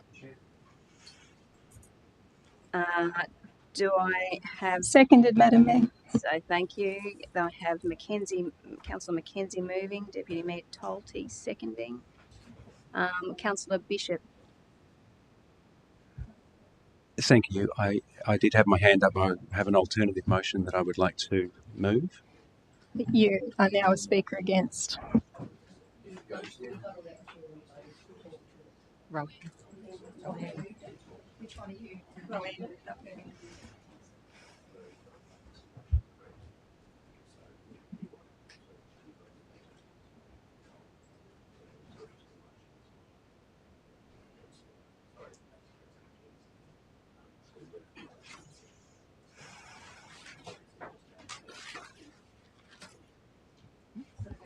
Okay, all right. So, yes, I would like to speak. Yes, you can speak to the motion. Thank you, Mayor. When the elected representatives have no vision, the city will perish. The 2032 Olympic and Paralympic Games will bring over 24,000 athletes and officials to Southeast Queensland to compete in 50 sports. It will be 4 weeks of competition that is broadcast to 200 nations. Southeast Queensland will be on the world stage during these 4 weeks. The Games will deliver over 90,000 jobs for Queenslanders, $3.5 billion in social benefits, and over $4.5 billion in tourism and trade boost for Queensland. And we, the Redlands, have an opportunity to participate under this once-in-a-lifetime spotlight. In 2018, the IOC set 118 reforms to recreate how the Games are to be delivered. The IOC is set on ensuring that hosting the Games would bring legacy outcomes, not financial burdens. Council undertook extensive consultation with our community to design a precinct that would meet the requirements of the IOC, the needs of the community, and deliver a legacy project that would shape the future of our city. Almost 70% of respondents supported the recreation and adventure sports hub that incorporated the Whitewater facility. Australia's adventure tourism market was valued at $22.4 million in 2019 and is expected to grow to $33.5 million by 2027, and there is a demonstrated need for swiftwater rescue and urban flood training facilities for emergency service providers. The Birkdale Community Precinct, incorporating the Whitewater and Resilience Centre, will tap into that adventure tourism market, fill the need for emergency services training, and meet the legacy requirements of the IOC. I note the opposition from a certain demographic in our community, and from the pro forma emails received over the last 48 hours, there is considerable misinformation in the public domain that has largely been spread by the usual protest groups. The state government commissioned an independent review of Brisbane 2032 Olympic and Paralympic venue infrastructure, stating the review was charged with assessing the suitability of a range of new and upgraded sports venue infrastructure proposed in the master plan for the Brisbane 2032 Games. Each venue was diligently assessed, demonstrating a strong commitment for a sustainable and resilient Games, and recognises the Games as a powerful catalyst for social and economic growth. The state did not approve the Redlands venue at all costs due to the need for an Olympic site. During their review of all the proposed venues, Toowoomba Sports Ground project was rejected, as was the Breakfast Creek Indoor Sports Precinct and a new stadium at Victoria Park. In addressing the community's concerns for the environment, the panel reported the Redland Whitewater Centre itself does not directly impact protected areas and will have minimal impact on vegetation. The review panel saw a range of advantages to building the facility, including strong legacy outcomes, stating there is a sound financial model for the facility. The facility provides a regional attraction which would have broader benefits to the Redlands. The centre would provide a convenient training facility for SES, Queensland Low Surf Lifesaving and other first responder agencies. The recommendation by the independent review panel was to proceed with the Redland Whitewater Centre project as scoped. The question I pose to councillors is, with 5 sets of investigations into this project, beginning with the original Deloitte feasibility study and analysis, the RCC financial model and business case, driven by a financial model built by Grant Thornton, a nationally respected audit, tax and consulting specialist company, the 60-day Olympic review with independent infrastructure and sports experts leading that review who validated the work and noted its sound financial model, and the ongoing Queensland Government project validation report, including detailed business case and feasibility analysis, and then another independent review of the PVR report as part of the Queensland Treasury Gateway process, do councillors trust that these unrelated, independent and expert investigation panels are providing correct information, or are they all covertly working together to skew figures for their own agenda? I appreciate the community want to see all of these reports with the facts and figures. However, those reports commissioned and reviewed by the state and federal governments remain confidential. Councillors have been provided with the necessary information and confirmation that the Whitewater and Resilience Centre is financially viable and will pay for itself in sports events, adventure tourism and emergency services training. This venue and the wider Birkdale Community Precinct is a region-shaping project that will put Redlands on the map. It will give businesses and investors the confidence that our city is worthy of their attention, and it will go a long way towards shaking off the Deadlands label. Thank you, Councillor Mackenzie. Speaker against? Councillor Bishop. Councillor Golay. Thank you, Mayor. I'm going to be incredibly careful how I word my points. There's been a lot of water under the bridge, councillors, with this proposal, and I guess it comes back to our people. And it comes back down to people not just within the Redlands, but people outside of the Redlands, and whether they're actually interested or talking in general about an Olympics, full stop. Last week I was out at Warwick and people were more interested in the cattle prices than what was coming for an Olympics. It's not a hot topic in the general population, and as we come closer to the Redlands, I took the time over the last few days to actually just go out and vox pop on the street and talk to people. What do they actually know about the Whitewater venue being proposed for Birkdale? there was absolute confusion. Absolute confusion. The idea that we have the Emperor's Circus, and we call it an Olympics, to take the focus of what's really happening in our world is absolutely preposterous. We have an opportunity right now to invest, and we're being asked to consider a budget soon and invest by borrowing money to invest into a sporting facility, one code, whitewater rafting, when we have so many different projects that need to be completed in this city. Heinemann Road, for example, is one of them. We haven't even broken ground there, and that one project we need to borrow to get across the line, and that will, and I bring it back down to my division, help solve problems for netball, touch football, rugby league, AFL. We're talking about a project out at Heinemann Road that has the prospect of actually increasing the demand for the sports that are growing currently. And we all know that the state government has plans to increase our population. So where do those kids go and play? If we do not take a step forward now to finish off projects that we already have on the books, and we go, well, don't look over here, but look over there, we'll start something else now, it's all fun, it'll work out because the state government said. I'll just remind everyone, the state government has been bullying this council for the last 8 years. The local state members have done nothing to support us, and yet they're asking us to support their lolly for a week of an Olympic Games at significant investment by us.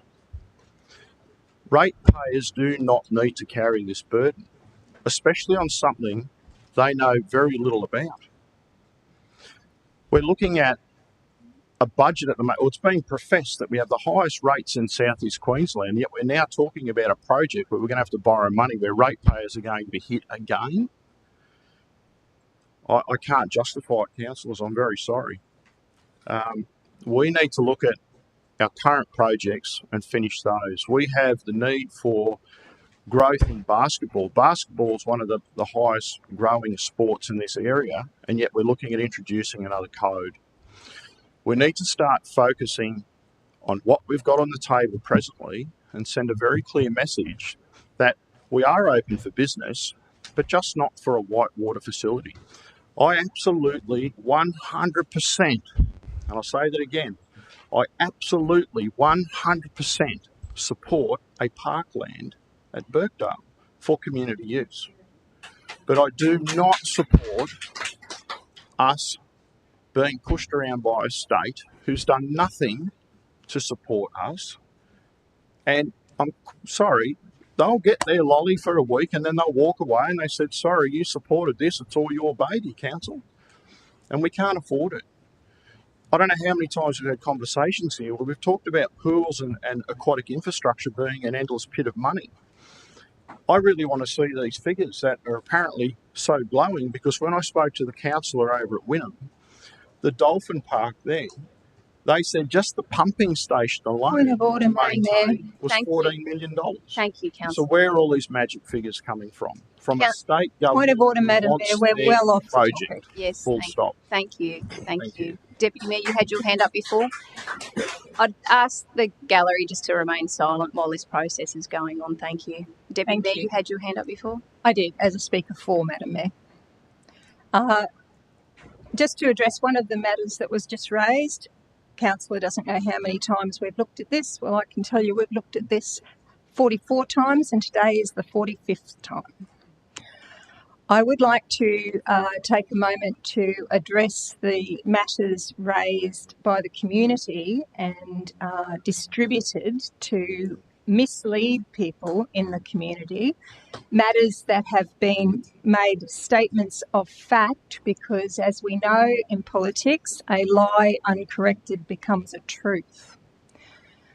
So we have many stock emails that have come through from members of the local protest group. One of the matters raised, Council has not provided the community with any evidence that the Redland Whitewater Centre would be financially viable. The last 6 Olympic whitewater centres are abandoned, subsidised. The government has not completed their validation project. This is not correct. Council has seen the business case and financial modelling, including the Queensland Government's project validation reports and the process, which has been at this time and remains, as was mentioned, in confidence.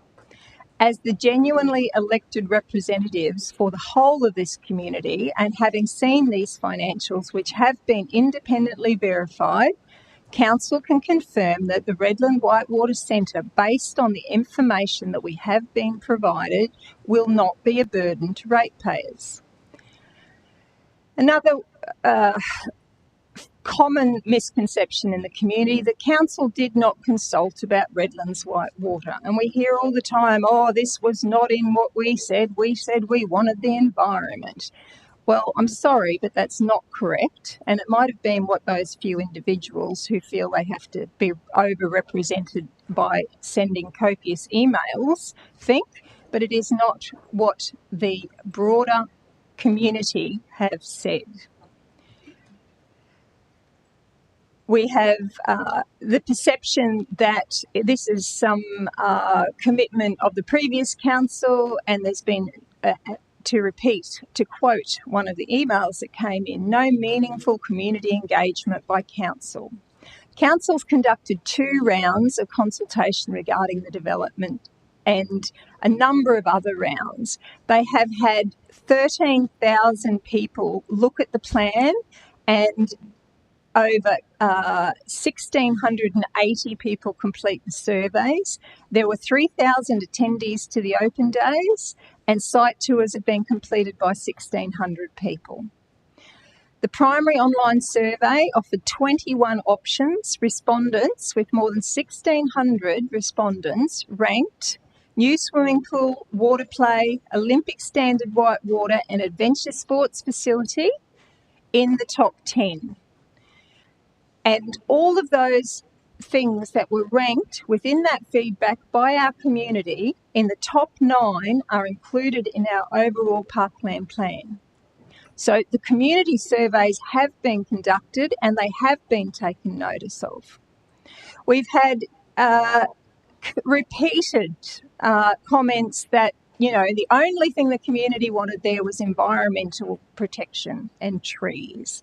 And you've heard already from Councillor Mackenzie that the Whitewater Centre that we're talking about here today does not adversely impact the environment in any way. It is on a cleared area of the site, and Council will be undertaking the environmental protection and biodiversity conservation referral and all other referrals, and this has been looked at independently, and all environmental concerns, including the water table, have been addressed in the plan and have been considered by independent authorities.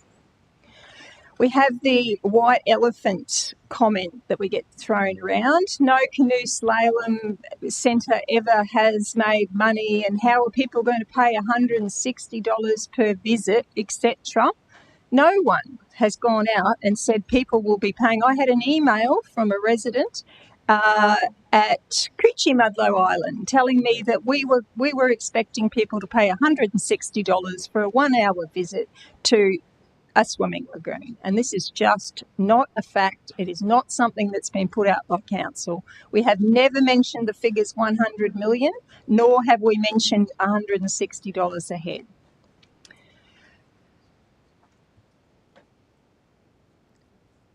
We have, as we've said, had access to the initial business cases, and even though this is the 45th time this has come before Council as a touch point for consideration. Thank you, Councillor Tulty, Deputy Mayor Tulty. That's the allotted time. All right, I've just got one more comment, if I may, Madam Chair.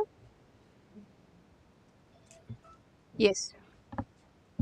It was commented by one of the other councillors that this will be a burden on ratepayers. There has not been any information provided to councillors that shows that that will be the case. and there has been no budgeting and no information provided as to what amount of money will be budgeted, what amount of money will be borrowed, and what amount of money will be attributed and how. Speakers against. Any further speaker against? Councillor Bishop. Thank you, Mayor. I'd like to begin by just saying that I, as a representative of my community, am listening absolutely to their views and to their frustration at not feeling listened to by this council. This is an item that's specifically to do with continued support for the Redland Whitewater Centre. I want to acknowledge that Council on the 1st of April 2021 unanimously, unilaterally it could be said, made a decision while we were asking the community, what do you want to imagine on this site? This council made a decision not only to commence delivery partner agreements, but to delegate to the CEO all decisions across the site in perpetuity. That leaves us in a position where this item, continued support for the Redland Whitewater Centre, actually has a nexus with the broader Birkdale Community Precinct. It says that it is an integrated precinct. By making this decision, we are delegating to the CEO all future decisions about costings, about funding, about amounts, about which elements, and we are not being, according to the Local Government Act, I believe, as transparent and effective in our decision making in the public interest. And we risk sustainable development and management of assets and infrastructure and delivery of effective services. And we are certainly, I believe, in breach of our democratic representation, social inclusion, and meaningful community engagement, because we have actually created a parallel process for consultation with the community. We're even out of the loop for future decisions. I'd like to just note, the purchase of this property in 2019 by Redland City Council from the Commonwealth Government has a condition of sale, and that's the Commonwealth Property Disposals Act. It actually specifically refers to sites that are of special community interest, such as probable or, it says that the non-corporate Commonwealth entities, such as Redland City Council, must be aware of other relevant factors, including possible consequences of the nature and content of the proposal, and that includes going forward and any subsequent changes from our condition of sale and our conservation agreement, such as special community interest or probable heritage or environmental significance. The matters on this land are of national environmental significance, state environmental significance, local environmental significance. They are of EPBC significance, and we have not yet commenced our EPBC studies and completed them. And yet we are making decisions. In fact, we are perpetuating decisions that are devoid of that information. I do not believe that we have fully integrated all of those mapped, managed and planned and protected elements in our future plans. We're about to delegate to the CEO potentially a local government infrastructure designation that will further allow changes to affect what we are having before us, which is a Redland Whitewater Centre, which would dominate everything. There will be extraordinary levels of excavation across that site. I believe our community are watching. They are paying great attention to what we are asking. I have an alternative motion because I believe the two options that we've been given by officers do not give us what we need, which is to find balance. Point of order, Madam Mayor. Councillor is not speaking to the item before us. He's speaking to an alternate motion that he proposes. And that is relevant to what I would like to suggest. Deputy Mayor. That is relevant to what I'd like to suggest as something other than we're being given on one hand the officer recommendation, or on the other hand a notice to say that we acknowledge it all, but we're going to go in the opposite direction. I think that exposes us to risk. I'd like to mitigate that risk. I'd like to propose an alternative motion that Council resolves to notify the state government that Council has withdrawn support for construction. Madam Mayor, point of order. This is not within standing orders. The councillor cannot propose an alternate motion at this point. Okay, Councillor Bishop, I'm sorry, you can't speak to that at the moment. Okay, well, I'd like to flag that there is an option to find balance if we possibly can, and I'd like to allow that to sit on the table for councillors' consideration. It's a very important vote. Thank you. Any more speakers for Councillor Mitchell? Thanks, everyone. The facts and the evidence that underpin today's decision are really, really clear. So the facts and the evidence have been presented to all councillors, and they are clear. They're pretty irrefutable. So you can have a different opinion.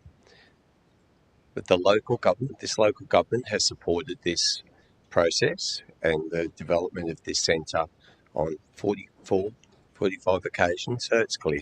The state does support it. The federal government does support it. The economics of the venue, the broader benefits to the economy, the Birkdale Community Precinct are clear. The legacy opportunities of the floodscape training, emergency services training, the pride that will come from having this centre in our area, and the health of our whole community is clear. It's all irrefutable. So I'm not going to re-prosecute the reams of reports that are there that underpin this, whatever other councillors may choose to do. This isn't one project at the expense of all others. What a furphy. We can walk and chew gum. There's multiple projects that are running all the time. So this is not at the expense of anything else. This complements everything else. It underpins everything else. It is not one or the other. What a misleading statement that is. What's also true, ratepayers, is you will pay more if the Whitewater Centre is not developed on this site. The cost to the ratepayer will be more, operationally and otherwise. That's all the evidence that has been presented to this cohort and to other areas of government. I want to speak to a little bit about the values. This city's values, naturally wonderful lifestyle. How incredible that by approving this centre today on a small cleared portion of some parkland, it will enable the protection of all the conservation values that underpin that. That's what the evidence says. Connected communities. How incredible that local government led the charge for an Olympics, not because they wanted an Olympics necessarily. They wanted transportation to the area. We wanted to get for this city the things that we haven't had. Without a Whitewater Centre Olympic venue, do you think we're going to get the support of the state or the feds? Buckley's. The digital communications, the gathering places that will underpin that. Councillors, the next, embracing opportunity.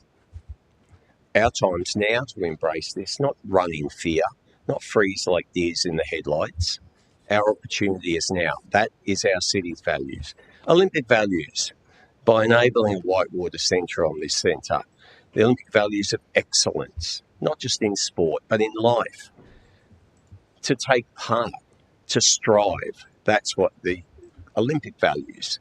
And that legacy will flow from this area, this whole parkland, and across the city. Friendship, another Olympic value.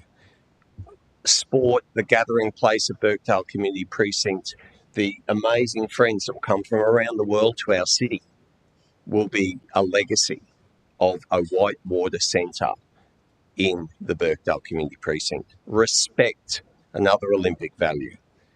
Respect for the environment is underpinned in the Olympic values, and that will be done as part of the Whitewater Centre and the enabling income that will provide to allow us to care for this area.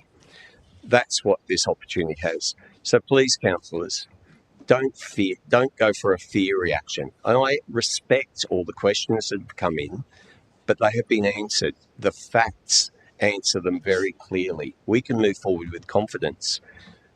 Don't fight it, don't fly away from it, and don't freeze. That's what fear does. The pastor this morning said, let's have a surplus of support, courage and encouragement. That's an opportunity we have today by approving this Whitewater Centre. So let's move forward with confidence. The facts are clear. The opportunity for a once-in-a-lifetime project is here today. Let's embrace it. Thank you, Councillor Mitchell.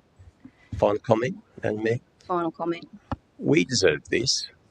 My parents who live in the area deserve this, and so do yours. Our kids deserve this, and so do our grandkids. Don't take it away from them. Thank you. I'm going to make a comment as chair. Now, I want to speak to this agenda item as well. I have Any in more some... speakers against, Madam Mayor? Yeah, that's it. We just had a for. So we'll speak the speaker against next. All right, I've just been informed of the process in my second meeting, so I'll have a speaker against. Councillor Bavari. Thank you. I don't think anyone is debating the benefits of the Olympics. We've been hearing them for a number of years now, the tourism, the eye of the world will be on us, etc. And I think everyone is excited about these benefits. But we've also seen from previous locations that if you're not careful, the legacy actually isn't a benefit. It can actually be a financial burden on that city, and there are multiple examples of this. I think the community is extremely excited about the opportunity for what can happen at Birkdale. I attended as many of our community days that we had at the Birkdale land and also at Birkdale Shopping Centre. Councillor Bishop and I were there, and we saw where the people put their dots. And they put their dots on the open space, the heritage, cultural, both First Nations and our farming heritage. They put their dots on Willard's Farm, which I'm pleased to see is coming along. They put their dots on a water play, which is more like a lagoon, which is what they wanted for their families. It was parkland that they wanted. It wasn't a whitewater rafting facility. It was put in a line on the actual written survey, which had many other play elements, and it was at the end. At the time, I said, for accountability, it should have had its own line because it was a major project in itself. It wasn't so much along the impact of what else was on that line. And at the time, I can remember there was a couple of hundred, I think it was, I'm going to say 287 because I can remember that figure.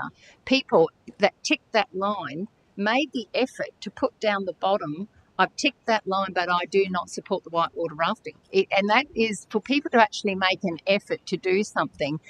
That means they're pretty, strong opinion on that subject. There is many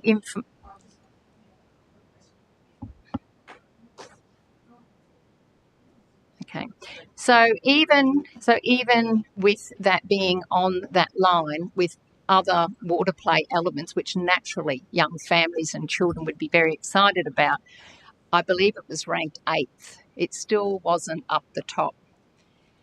There's information for the whitewater and there's information against the whitewater project that I feel at the moment could all be challenged. So I would like to ask councillors to consider an alternate motion because I feel we need to see the state progress their project validation report. They're still going through it.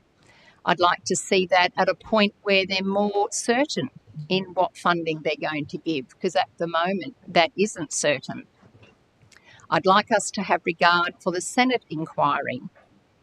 I note the sports review, which I spent many hours rereading over the weekend, and that is a public document, stated either Penrith or Redlands were plausible locations. It also said Redland City Council's own case was compelling. However, both locations are plausible. The reasons in the sports review for not having it at Penrith was distance. Well, they're having one Olympic facility at Cairns, which is double the distance from Brisbane to Penrith, and the other was weather. And most whitewater rafting competitors are from the Northern Hemisphere, so I think 1 or 2 degrees different to Brisbane weather would be okay with them. There are only 83 possible competitors. Point of So- order, Madam Mayor. This does not speak to moving the Olympics to Penrith. This is not speaking to the motion. I believe it is speaking to the motion because I am supporting my Supporting an argument. argument. I Councillor, it's agree. point of order. Mayor's got a rule on it. Sorry. I agree. Okay. Reading through the sport review, it also says that more indoor stadiums are required in southeast Queensland. And I think our community has told us very strongly over the last 10 years we also need an indoor stadium. So perhaps there's an opportunity for us to provide a cheaper alternative and have an Olympic venue, maybe as a training centre or for gymnastics, because they're still looking for a place for gymnastics, but at the same time provide a sports centre that will immediately be used by hundreds of Redlanders. We've got basketball growing, we've got pickleball growing. There are numerous multi-users for an indoor stadium, which could be a facility for the Olympics. We have a relatively small residential rate base over the mainland and island communities, which all need infrastructure. We know our infrastructure going forward, and I'll say it again, my pet, sewage and water. We have got lots of costs coming up with our committed projects, and we need to have regards for this financial burden on our community. Now, it was just said that it's not clear that this would be a burden, but then a councillor just said we haven't seen any budgeted funding. So how do we know it won't be a burden? This is the financials that we are asking for, and it's just been stated that we don't have them. Give councillors time to work through financial impacts, and let's find an existing pathway forward to provide the community, the Birkdale Community Precinct, what they wanted, what they asked for, and what with us they will support and come on the pathway with us. Thank you, Councillor Bokhari. I'd just like to sum up by saying after the sports review, there were changes made. So we don't need to be feared into being still, that something would happen to us if we were to change our mind at this stage, because 2 other venues have changed. The state government has not taken any legal against them. There's 8 years to go. Let's not rush this. Let's get it right and bring our community on board with us. Thank you. Speaker 4. Councillor Endorse. Thank you. When I was running for election, a lot of people asked me about the Whitewater Centre, and my opponent in the campaign had a very clear policy opposed to the Whitewater Centre, so it was a topical issue in my division. And my point then, and I'll reframe it now as well, was that I would want to see the activity projections and the financials around it before making a decision.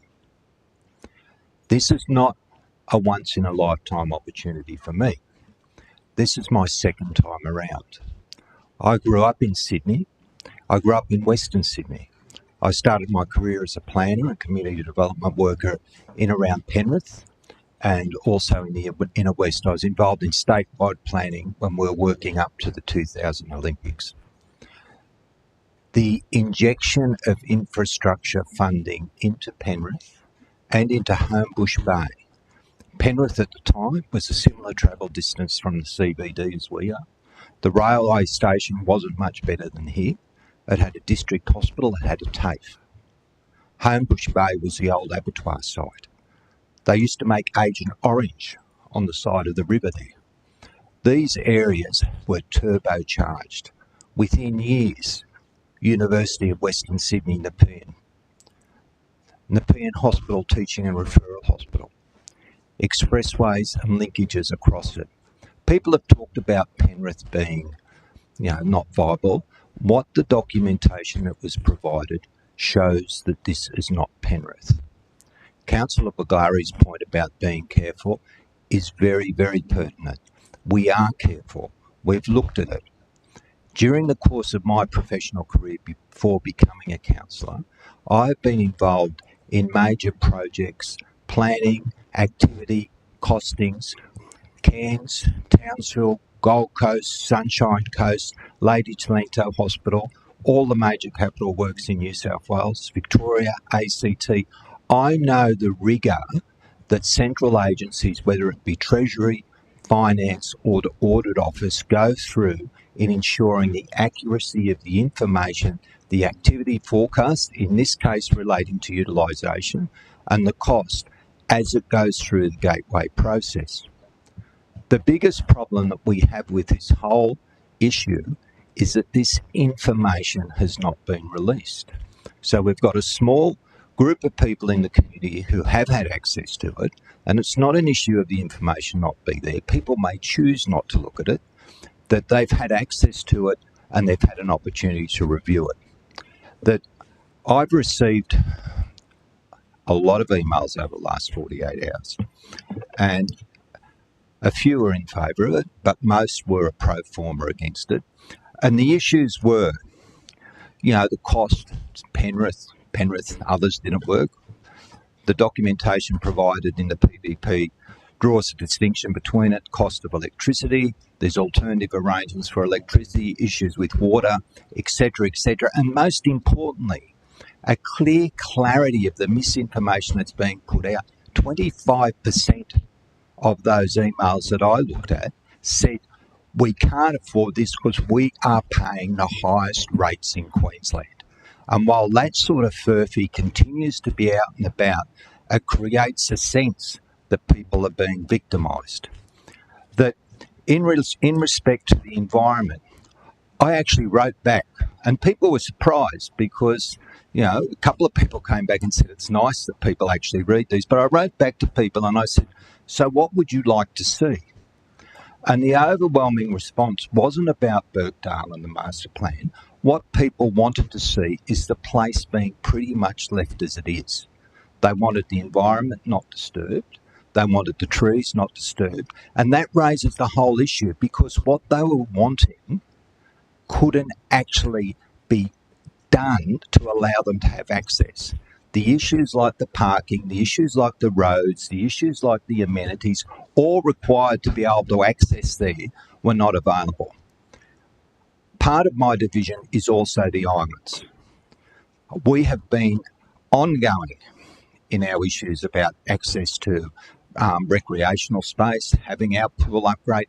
We can't even get our walking trails slashed. We're struggling to get maintenance to keep the undergrowth down as we move in to the next bushfire season when it finally stops raining. If we don't go ahead with the Olympic white water system, we are going to have the Birkdale facility being a net drain on us. That the provision of this facility is required, so what we have is delivering a revenue stream that can support the Birkdale facility, and in its general operation, I don't expect many people from the islands will use it. Councillor Endorse, you'll have to come to your final point. So I think that is why I'm supporting it. The information is very, very clear. It's there. I have been able to read it. Other people can read it who are on council, and you cannot really take a suggestion that Treasury, which has as its prime case one of conservative and mitigating the risk to government, has cooked the books. Are there any other speakers against? Councillor Hewlett. Thank you, Madam Mayor. I'd just like to congratulate the Speaker this morning because I believe what she said was right on point. I even just Googled about Tom Tate's comment, which is completely true. He's one of the mayors of the largest capital cities, one of the largest cities in Australia, and he regrets what the future of generations are going to have to pay for with this whitewater facility. It shows across the world that these things are left not producing enough revenue to support themselves. I personally don't like the idea of a whitewater facility. I'm not really an Olympics person, so that's probably not a fair thing to say, but I just think operationally, after 2032, if this thing goes ahead, we're going to have meetings in here with whoever the council is and whoever the CEO and the CFO is, and they're going to be having meetings saying, oh, geez, we can't do this on the islands, we can't do this at Heinemann because we're spending too much money supporting this piece of infrastructure which has failed. And that's what I'm really concerned about, is ongoing operational costs. This thing will be a black hole, in my opinion, for operational expenditure for many, many years to come, for many, many generations to have to pay for. And the comments that the speaker said this morning were all correct, factual. It wasn't just pie in the sky. If some people forget that some of our community are the most intelligent people in this country. Point of order, Madam Mayor. Speaker's not speaking to the item in front of us. I am speaking against it, and yet the other speakers for it dismiss our community. They don't believe our community have the ability to understand this project, when in fact they do. They're extremely intelligent, educated community. And I can tell you, I said it before in a workshop, not one person I spoke to in my info booths, which I have every week at Victoria Point Shopping Centre, came up and said they supported this infrastructure. They said everyone that spoke was all against it. I saw Councillor Colley's Facebook post, which was up for a short time, and very few people supported it. It was primarily people against it. That's the feeling I get in my community. Councillor Golly got that in his community, and Councillor Golly, one thing he made, which I really agree with, it's a one sport. It's nothing but a one sport that combat which will appeal to a very limited number of the population. And the cost at $160 per person in Penrith now, that'll blow out as inflation takes hold over years to come. So it might sound nice, we can beat our chest about how wonderful it'll be. We're part of the Olympics and we're going to have pride and respect and friendship and all that sort of stuff. But ultimately, it's going to be an operational drain in the city for a long time. Thank you. Speaker for you. Firstly, I just wanted to say how shocked I am by some of the comments from some other councillors who have been here for a long time.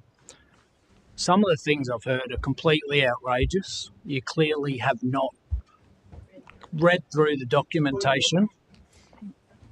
Councillor Colley, I'd just like you to keep your comments not in detriment. Yeah. Madam Mayor, the comments previously made were not factual, and you cannot. Yes, they were, Councillor Talby. If I may, speaking across the chamber, I'd like to continue on, please. Standing orders specifically state that you cannot use a point of order to argue against something someone says. Yeah. Okay, I retract my comment. Thank you.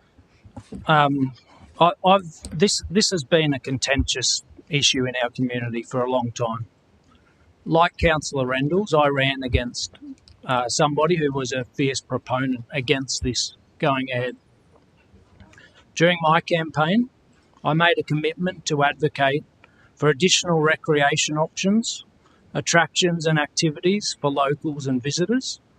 I also made a commitment to make financially responsible decisions on behalf of my division and the city.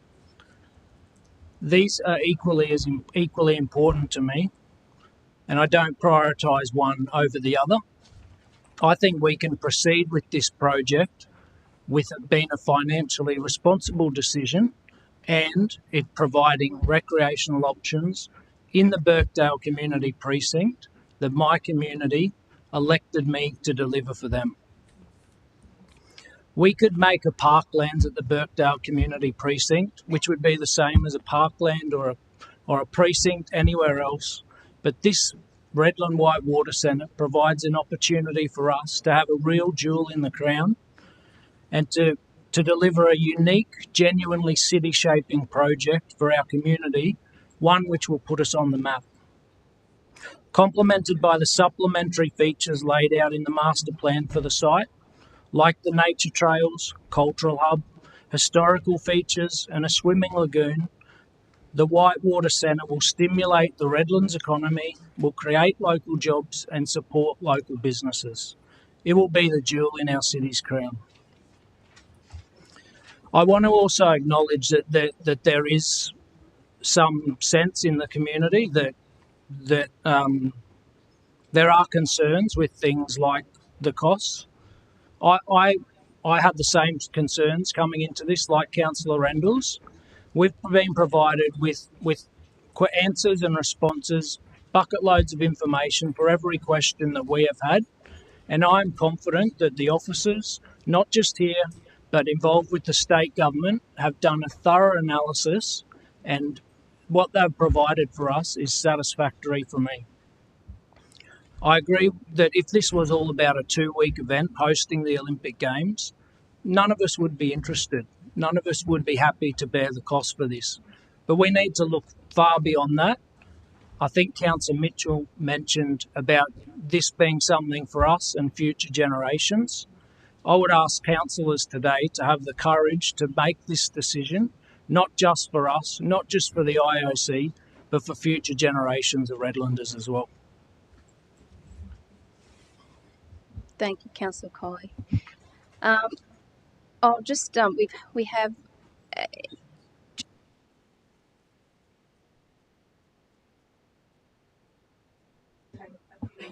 a question.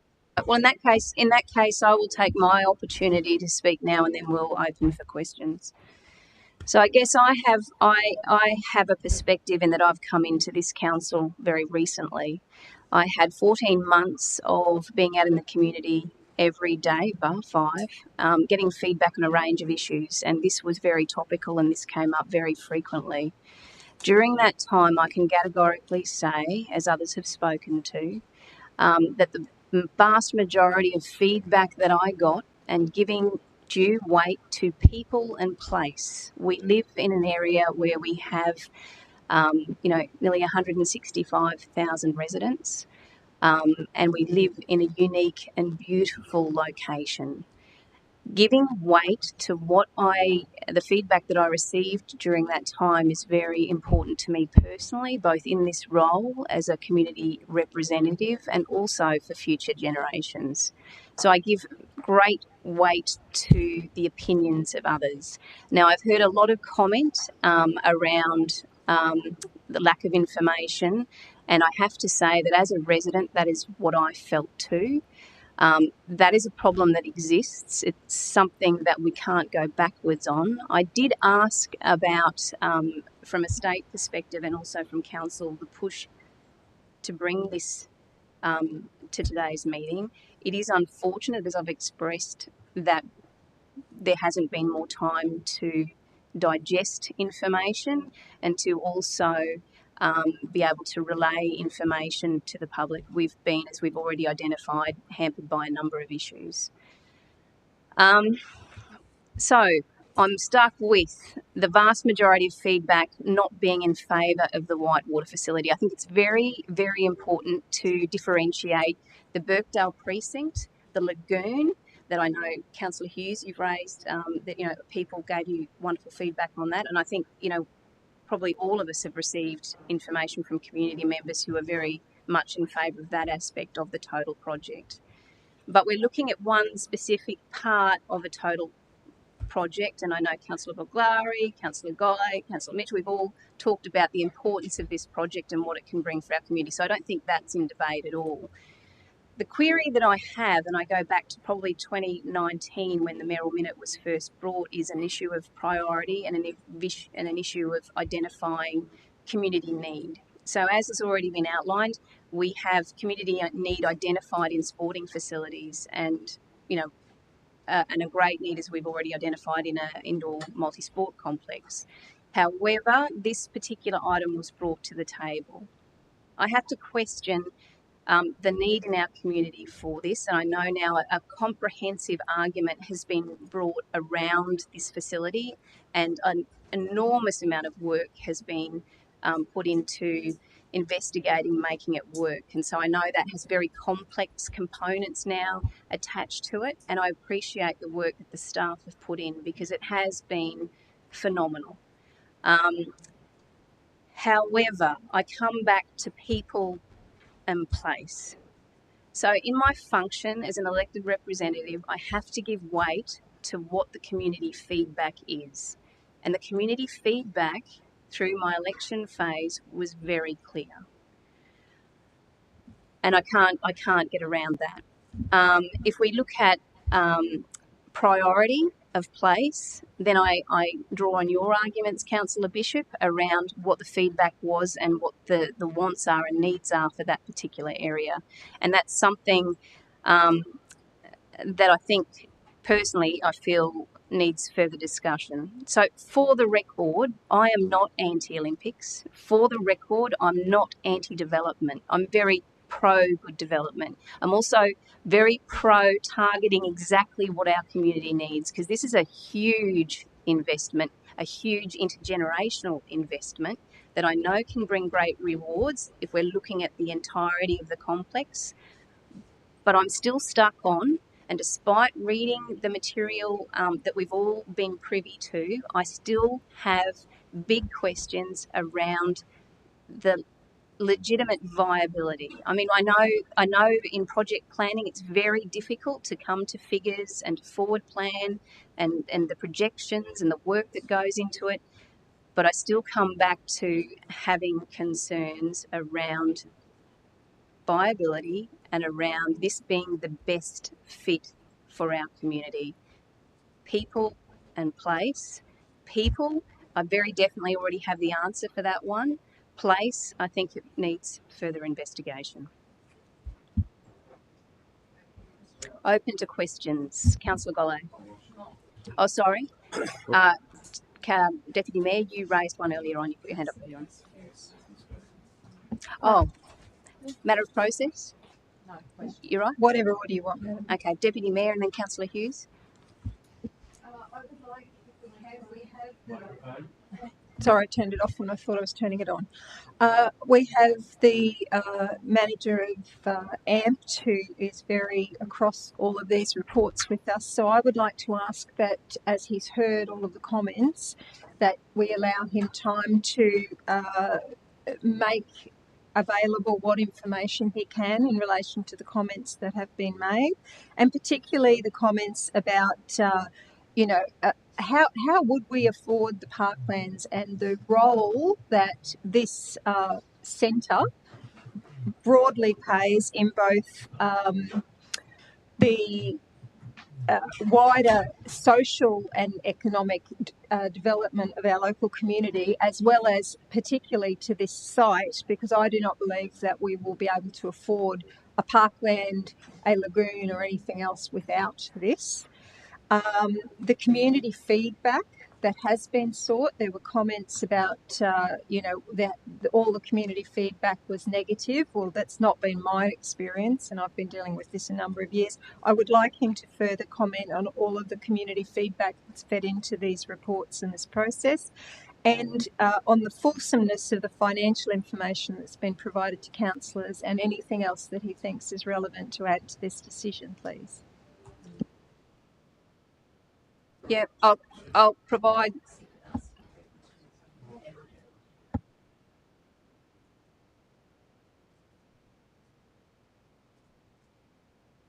Councillor Hughes. Thank you, Mayor and Deputy Mayor.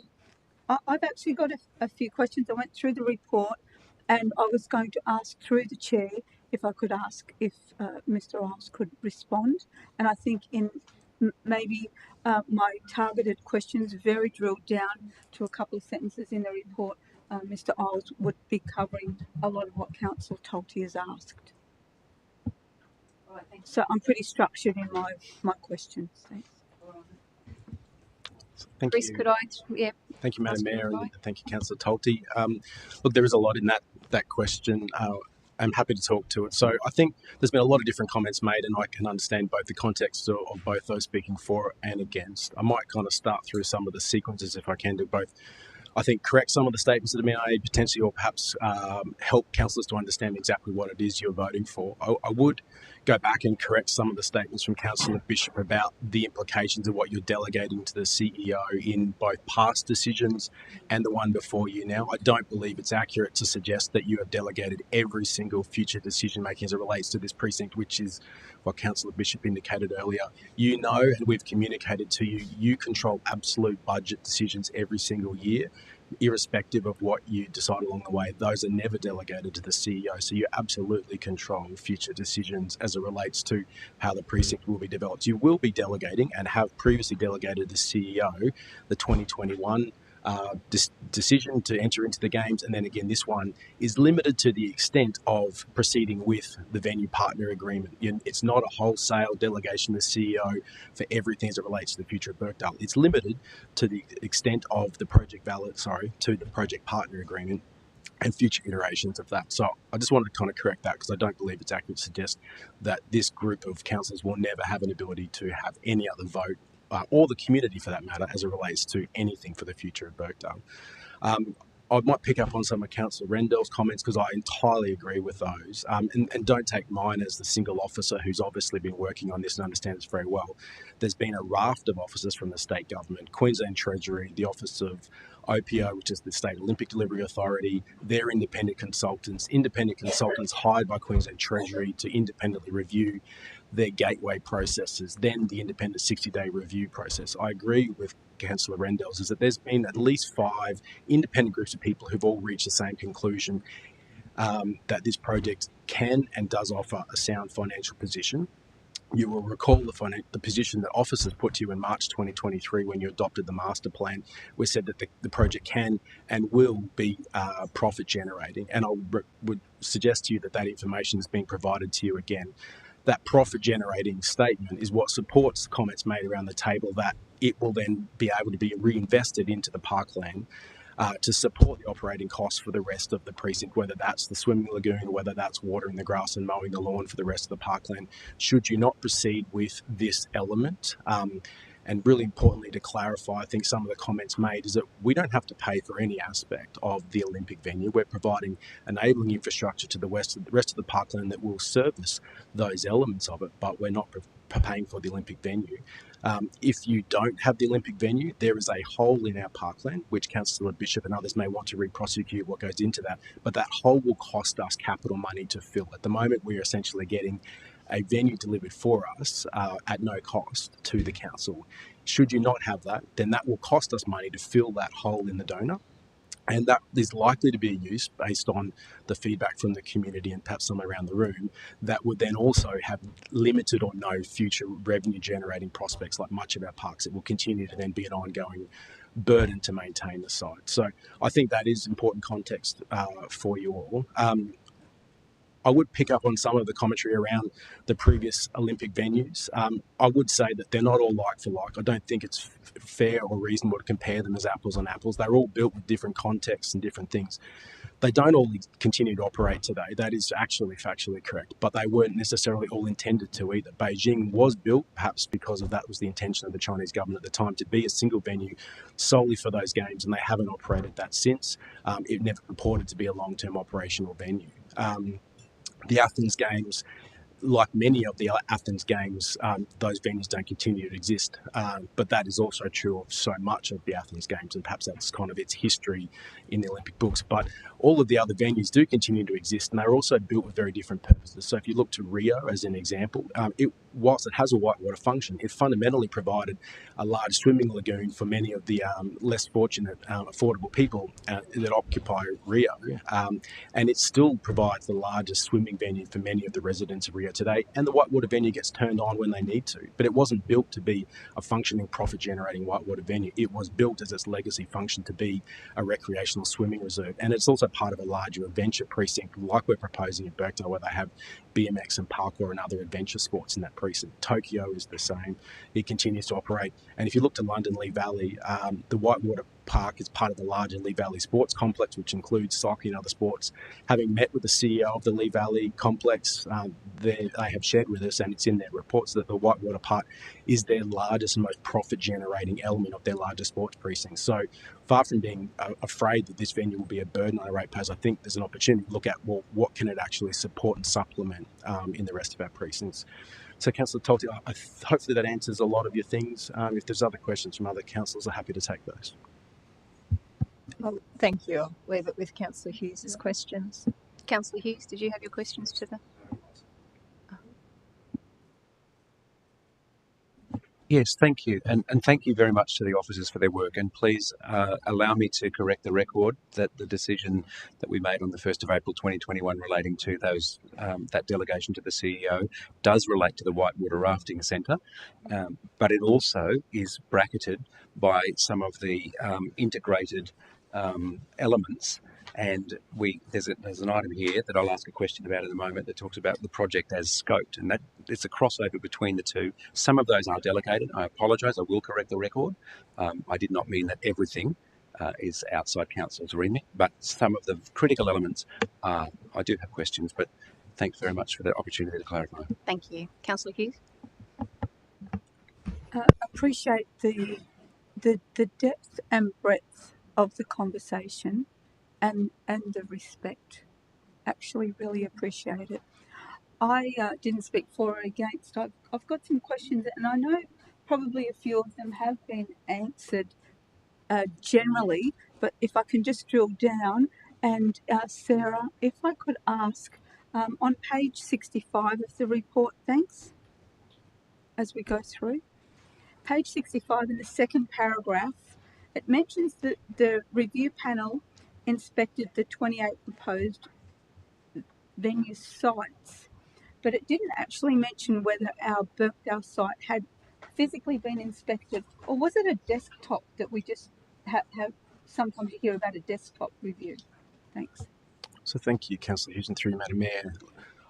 Look, whilst I can't speak entirely to the entire 60-day review process because we weren't part of that on the inside of it, I can absolutely confirm that the review panel attended Birkdale site and undertook lengthy interviews with council officers. I am aware through other discussions that they've also then interviewed the Queensland Government staff, the Queensland Government consultants who are detailed involved in the PVR generation process. They've interviewed the sports and a range of other communities. So I would suggest that it's far from a desktop. They've undertook both site inspections and then really detailed interviews with the range of stakeholders associated with our venue specifically.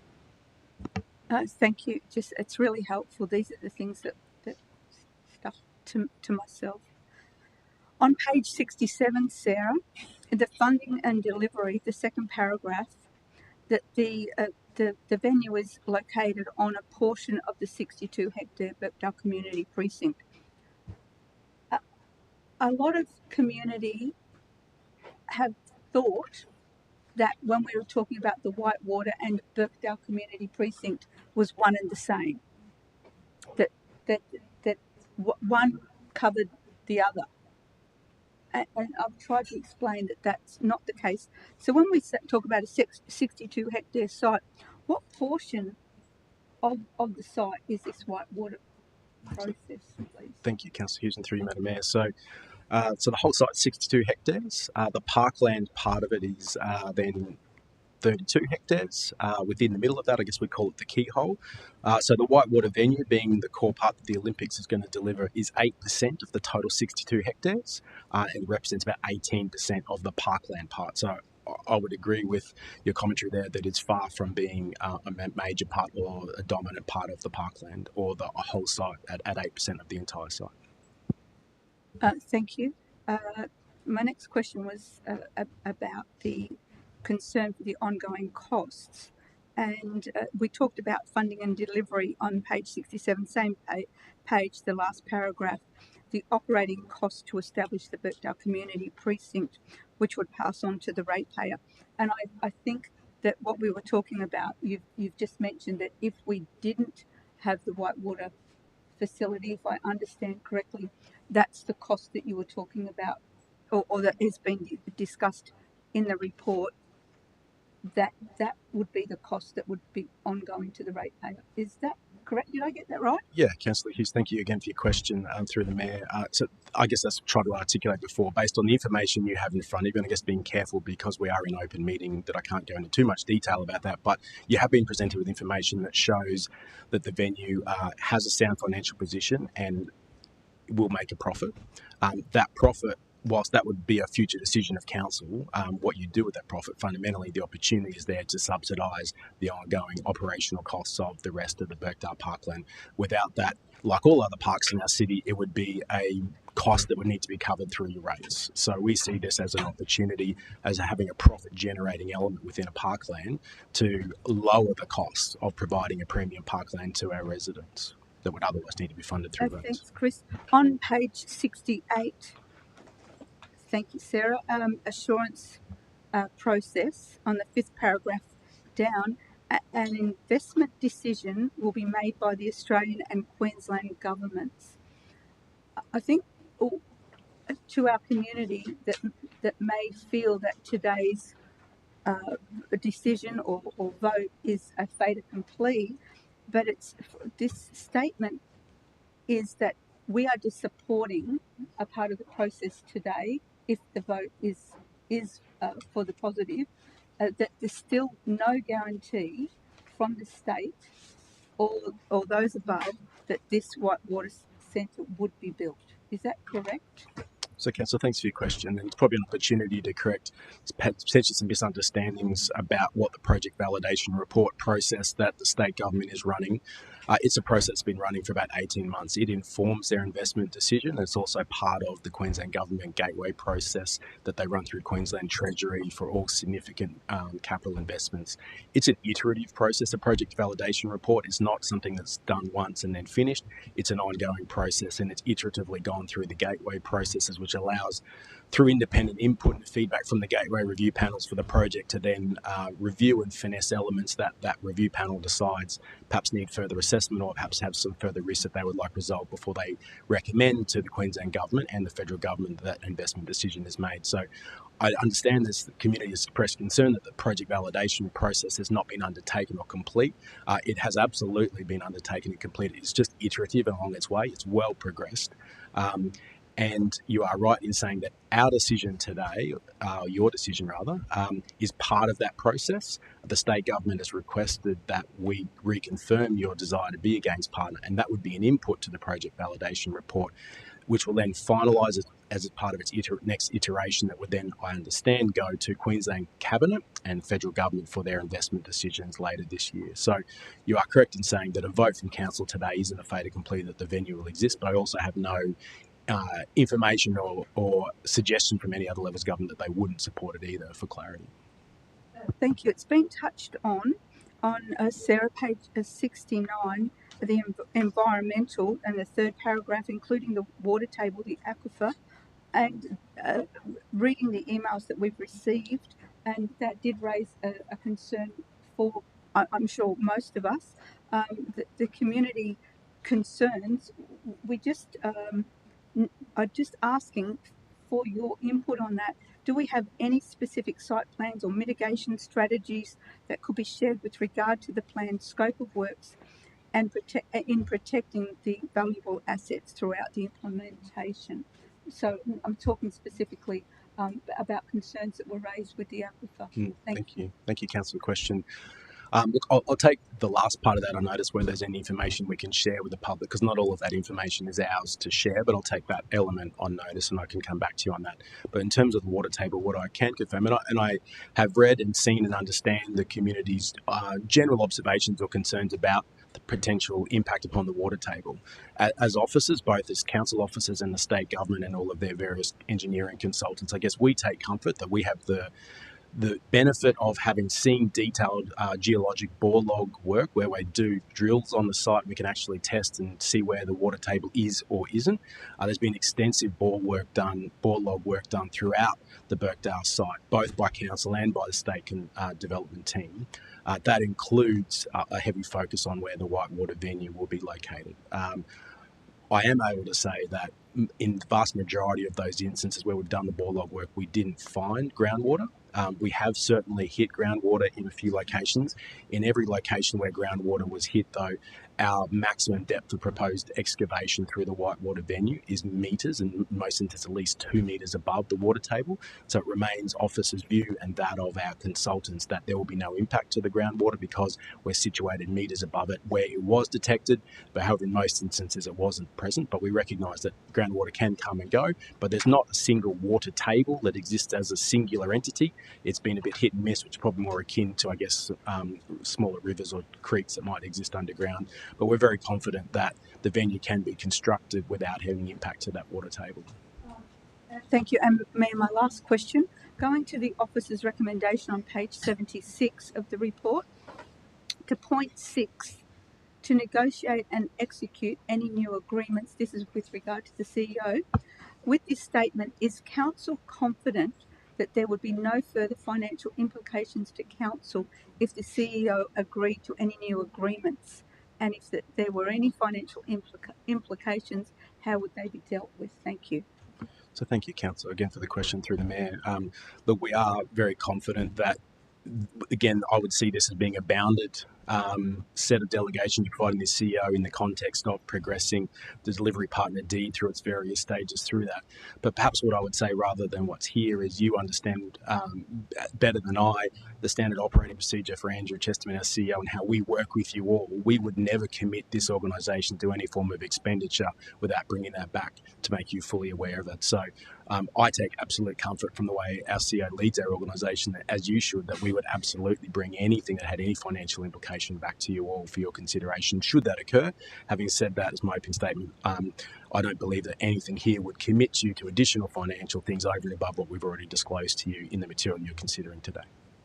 I appreciate the opportunity, Mayor, to be able to ask my questions. Thanks, Councillor Hughes. Councillor Golley, you had a question. Thank you, Chair. Through you to officers, and just off the back of one of the topics raised by Councillor Hughes, officers, wasn't a bore dropped? Isn't there a solar powered bore dropped on the site now in the vicinity of the Whitewater facility, which is obviously tapping into the water aquifer designed to trickle feed potential Whitewater facility? So I think you just said that it was inconclusive, any of the bore logs or investigations that were taking place. So, Councillor, thanks for the question. So, probably say there's two separate issues. There is bore log work that's test to find presence of groundwater, and then there is a bore on site now, as there has been right back to its World War II era, where there's been water bores on site. The water bore that you're referring to is a test bore that's been done to allow us to test water quality and continue to monitor water quality. The solar panel is there as part of how that water is extracted from the ground. There is no commitment or intention at this stage to use that bore water for anything on the site, and if we ultimately decide that the water quality is suitable, and should that be a decision the organisation would like to do, then we would ensure that as obviously conforms with every piece of environmental regulations and approvals to access and tap that bore. But the bore you're referring to is a water testing bore to test water quality on the site. Okay, thank you. I was told at our site visit that was actually a bore deliberately dropped by a service locally to trickle feed water into the Whitewater facility. Well, that's what we were testing for, to see whether that is a viable option in the future. But it's a test bore, Councillor. Okay, thank you. Further, Mayor, 3 times I've asked for the Mayor of Penrith to actually either do an online or some type of presentation for us as councillors, so we could get the complexities around the Penrith site, and that was never delivered. Can I just ask why no one from AMP actually tried to make that happen for us, please? Madam Mayor, that question's been asked and answered in an email. Well, I think as a matter of public record, it'd be worthwhile knowing. So thank you, Councillor Golay, for the question. I confirm that council officers have definitely made contact with Penrith City Council to request someone from Penrith City Council provide or participate in an interview or presentation with you at this stage. That council is not elected to provide anyone, but I can confirm, I guess, to your question, that we have certainly made contact with Penrith City Council to request that. So no one's actually interested in talking to us? Is that the case? Or? Look, I can't talk to their motivations, Council. All I can say is that we've made the request, and at this stage, no one has is willing or able to undertake that for us. Okay, thank you. They have shared significant information with them. We do have an MOU with them. Yeah, if I could probably elaborate, I'd probably suggest it's more to do with the fact that they have now exited the site, and that potentially has some legal issues that they've done with the state government that would prevent them from providing commentary. So I wouldn't necessarily say that they don't want to. There could be some other legal things in the background that prevent them from participating as well. Okay.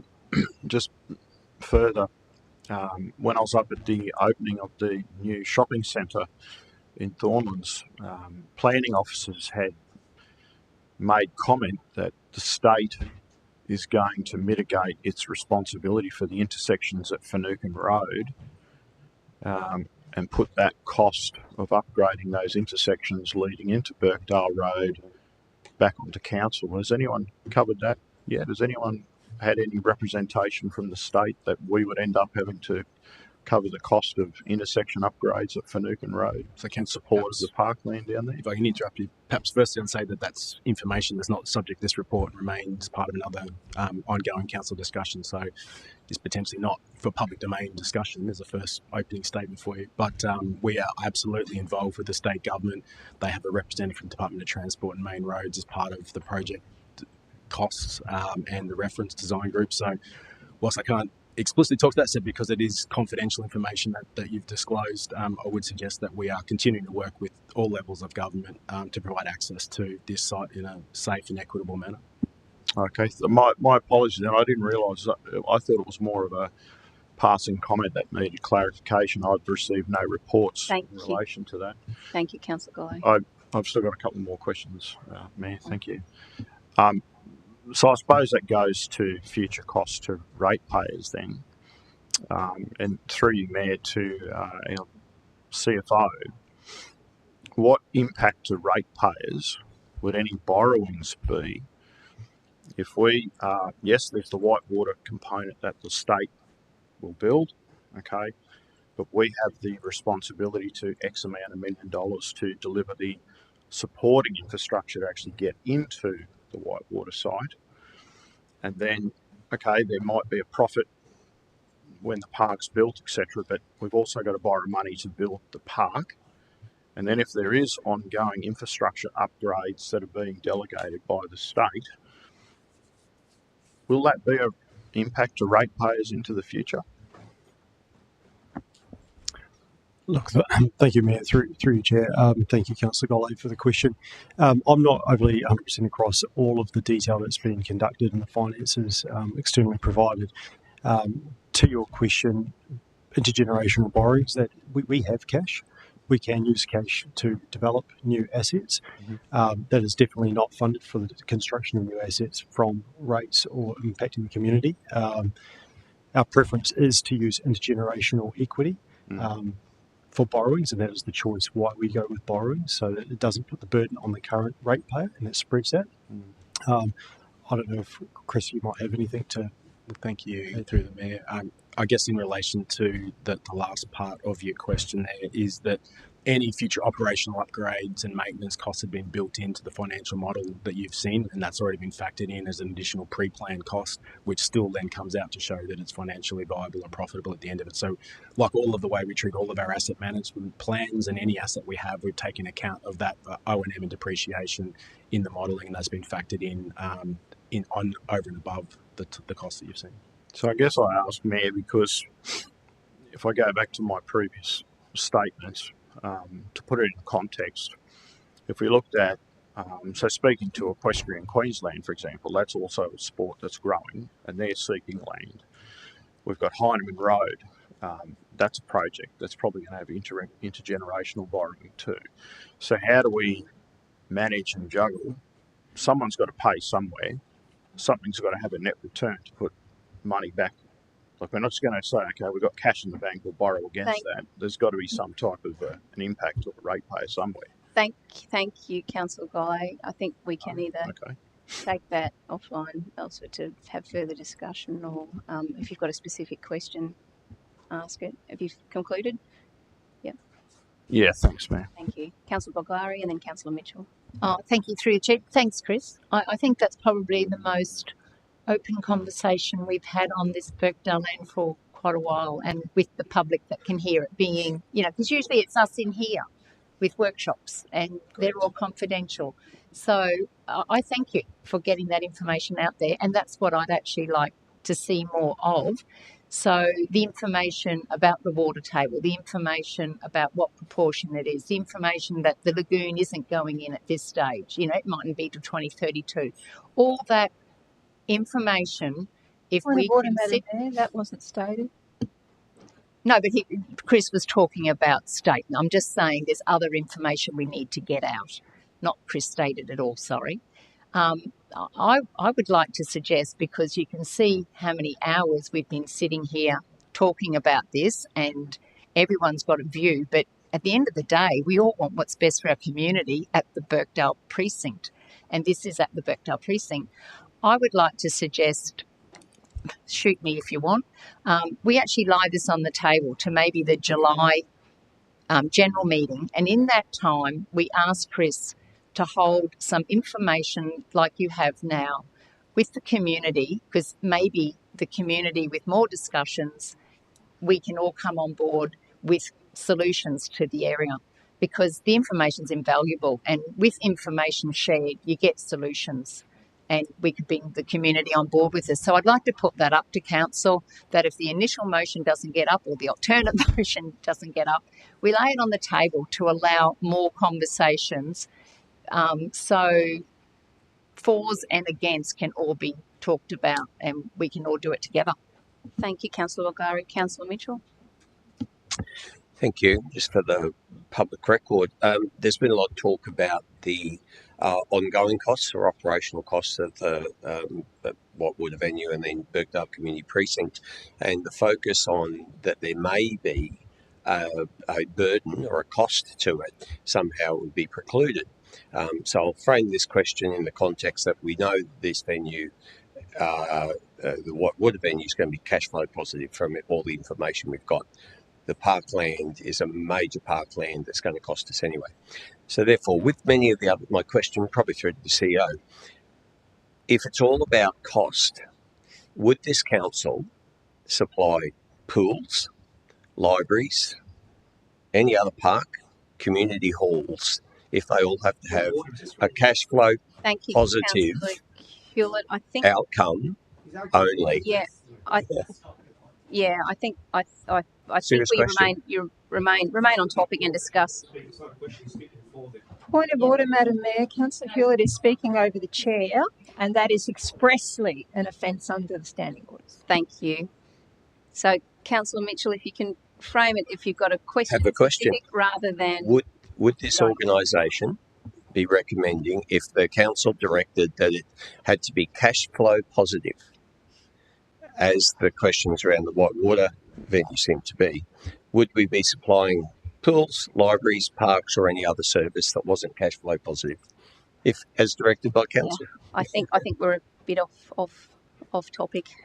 Are there any other questions, Councillor Bishop? Yes, thank you very much. I'd like to ask a few questions, if I may, through you to the GM for AMPT. Just, is it proposed, or will it be proposed, that there will be any changes made to our initial conservation agreement with the federal government that was part of the contract of sale if we go forward? Point of order, Madam Mayor. That has already been asked and answered. When we're in public session, I'm asking the question. It's a standing order. It's been asked and answered. Thank you. Thank you. Next question, if I may. Thank you. When Councillor Talty mentions 45 times this council has discussed this particular matter, has there ever been a study that's fully cognizant of our EPBC-related cultural heritage and environmental matters and conservation agreement? Mayor, already asked and answered. And which still recommends that this is an appropriate place to construct a whitewater rafting Asking you to facility? make a ruling, Madam Mayor. Thank you.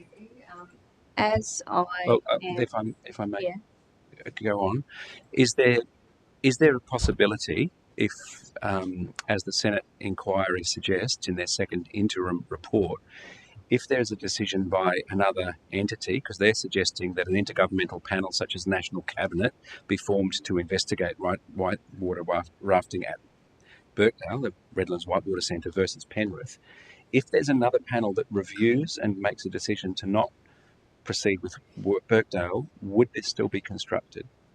That's an impossible question to answer. Thank you. Thank you. Can I just get some advice? Sorry. Thank you, Councillor Bishop.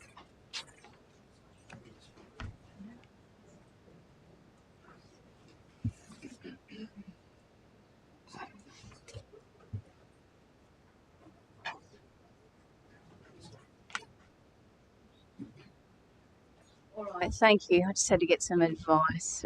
Councillor Bishop, I'll unfortunately have to move on, I think, from those comments. Any other questions? Chris, if I can just have one question in relation to the provision of infrastructure and the argument that this facility brings the opportunity for greater infrastructure into our region and LGA. Are there any existing agreements attached to the provision of this facility with state government around the provision of infrastructure? I know we have an existing partnership in relation to busway, but is there anything else outside that? So thank you, Madam Mayor, for the question. No, there's nothing that's attached to this agreement that would commit the state government or federal government to explicitly provide any additional public transport on a permanent basis. Obviously, during the games time and the delivery of the games, that's a different story. In that event mode, there was obviously be direct public transport to and from the city. But that is probably what I would suggest is the long-term advocacy position of the South East Queensland Council of Mayors, why they elected to support this project, because it provides an advocacy position for them having the Olympic venues. And so we continue to advocate to the state government and federal government to provide that infrastructure as part of that. And we continue to remind them that that was not just myself, but all of my peers and as executives in Council of Mayors SEQ, and then your peers as mayors of the Council of Mayors SEQ, that we got into the games because we wanted to see that investment in public transport. And whilst there's been a lot of debate about the venues, we didn't want that to necessarily overlook the strong desire for significant investments. And you would have perhaps seen that in the federal budget last night, significant money invested towards the Sunshine Coast Fast Rail, which was one of the projects that was one of the public transport investments listed as part of that. So we'll continue to advocate for an extension of the Eastern Metro out to Capalaba and potentially beyond, using the Olympic investment as one of the core justifications for that investment. Right. So that the advocacy did exist either side of the Olympics, so it continues on regardless. Yeah, absolutely, Madam Mayor, and I would suggest as we continue, it's not just the Olympics. You know, we have seen the regional Southeast Queensland regional plan expanded to include a portion of land in the southern part of our city that could potentially have significant populations to it, and we know that the extension of the Eastern Metro would be critical to service that expanded area as well. So it's by no means the only reason we're arguing for it is because of the Olympics. There's a strong desire, and has been for decades, as it related to the duplication of the rail as well. So we continue to advocate for investment in public transport throughout our city. Thank you. Councillor Bishop? A question in relation to, through you again, if I may. During the Olympics, would the community be allowed to access to the site, or would it be effectively not off limits? Because it's a significant site in terms of the opportunity for games activation of that site. It could be a place that the world would want to come to learn about our region. Would that be possible, or would they be limited in their access? Thank you, Councillor, for the question. The answer is both of those things. So there will be a portion of the site that will have security fencing put upon it that would have, because it's a ticketed event with high security requirements as a result of the high focus on the Olympics. So there'll be an element of our site that will be fenced off from a security compound perspective. That information is in your PVR document, but I don't expect you to understand that because it's a very technical drawing. But to help you in simplicity, it's on or around about the World War II receiving stations where the security fence and line will be. The rest of the parkland won't be part of that security cordon, so the public would certainly be able to access that site. But it'll be a very busy site during that games because there'll be a lot of movements of people, public transport, buses and spectators and officials in there, but they'll definitely not be excluded from the balance of the site, which would be the vast majority of that parkland will definitely be not exclusively used by the Olympics. And if I may, just flagging that I do have an alternative motion. With the indulgence of the Chair, I'd be happy to refer to that. We have to go back, as I understand the process that's been explained to me, we have to go back to Councillor McKenzie to sum up, play this motion out, and then see. Thank you, Mayor. Yes, I will quickly sum up based on the conversation and comments that were made. Chris has already addressed the comments made by Councillor Bishop. We have not delegated every decision to the CEO. So that was not correct. With regards to Councillor Boglari stating that 287 people said at the bottom of their comments that they didn't want the whitewater rafting facility, that is also not correct. There were probably about 287 comments, but they were a mixture, including they didn't want development or housing in there. It wasn't just specifically to the whitewater rafting event. Councillor Boglari is correct in stating that it was 8th in the online survey, but it was also ahead of physical activity, an amphitheatre and performance space, education and training facilities and event space. So maybe we should not be doing any of those if we're not going to do the whitewater facility. We've been advised that the PBR will not progress if we don't confirm our commitment. I think this is kind of the end of the line for Redlands and having an event in the city. I find it very hard to believe that the state would, if we chose not to do the whitewater rafting facility and put something else there, I find it really hard to believe that the state would come and partner with us after they've already spent significant amount of time and money investigating this event to be in the city. We have been very careful with our decision making, and we've had independent review panelists have confirmed that we've been very careful in delivering a financially viable project that will create a legacy. And we have had vast amounts of information that has been independently reviewed to say that this project was not only financially viable but profitable, that will then enable the wider Birkdale community precinct to not be a financial burden to our ratepayers. We will have to, if we proceed without the whitewater venue, we will still have to deliver that enabling infrastructure. We will still have to put roads in there. We will still have to put car parking. We will still have to put everything else in there if we want to proceed with having something at that site. And the state did mention that Penrith could be a plausible option, but they also then went on to state that to proceed with Redlands, to proceed with the Redland Whitewater Centre, they didn't say, well, we would prefer Penrith over Redlands. I would suggest that going by the comments and the misinformation that's out in the community, that the 14-month campaign that you did have, Mayor, and the comments made by the community were based on misinformation that's been perpetuated by elected representatives, by candidates at the time, and by protest community groups. And I really hope that councillors will consider the factual information that we've been provided that's been independently reviewed and proceed with this as presented to us in the report. Thank you.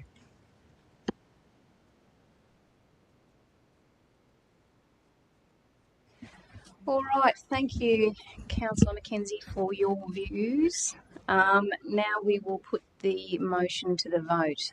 Those in favour?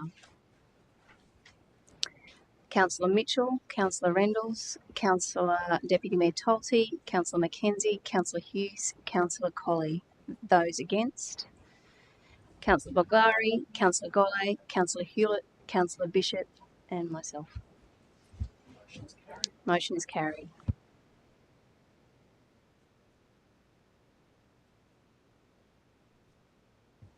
Now we'll just have a pit stop break.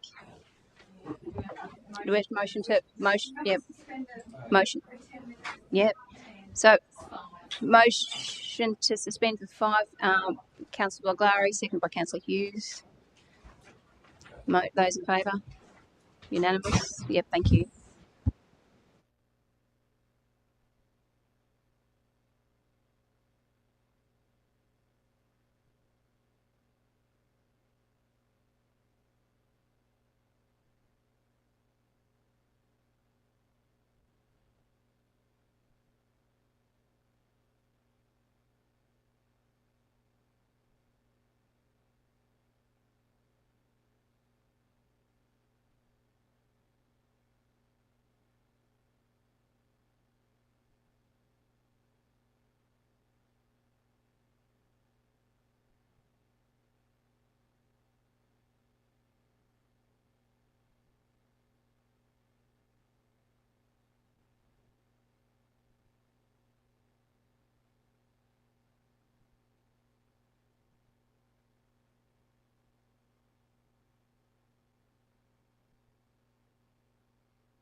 Thank you, everyone. Welcome back. I'd just like to move a motion that we resume standing orders, moved by Councillor Bishop, seconded by Deputy Mayor Tolty. Those in favour? Unanimous. Thank you. And recognition that Councillor Hughes is not currently present. Excellent. So we now move on to agenda item number 15, reports from community and customer services. 15.1 is the local housing action plan. Do I have a mover for the officer's recommendation? Councillor Bloglari. Do I have a seconder? Councillor Mitchell. Would you like to speak to the motion, Councillor Bloglari? Oh, thank you. Due to the economic climate at the moment and the impact on our community, this is an important plan. And I was just looking around the room, but the officers aren't here just to speak to it quickly. Sorry, or look, through you, could one of the general managers maybe just talk to it? Because it's valuable. Thank you, Mayor, and thank you, Councillor Bloglari, for the question. And we do have officers available if you would like further information. But just to give you an idea of where this report has come from, the state requested all councils develop a local housing action plan. They provided funding to the Local Government Association to coordinate these plans with councils, and this including the development of a template plan. So council supported us engaging in this process, and we subsequently came up with a draft of the plan to LGAQ and to the state for consideration, and this was workshopped with councillors, fed back information into that report. The majority of the actions in the plan are already captured in other strategic documents adopted by council, and they complement this document. All is delivered with existing resources, and there's no new funding requested as part of this particular report. And if any actions generate a requirement for funding in the future, that would come back to council for consideration. A significant part of council's role is in advocacy, and it's felt that council endorsing this plan would assist in leveraging future funding and grant opportunities in the city. And it's also an opportunity to highlight needs specific to Redland City. I hope that assists you, councillor. And I do have a fabulous team in the room if you've got further questions.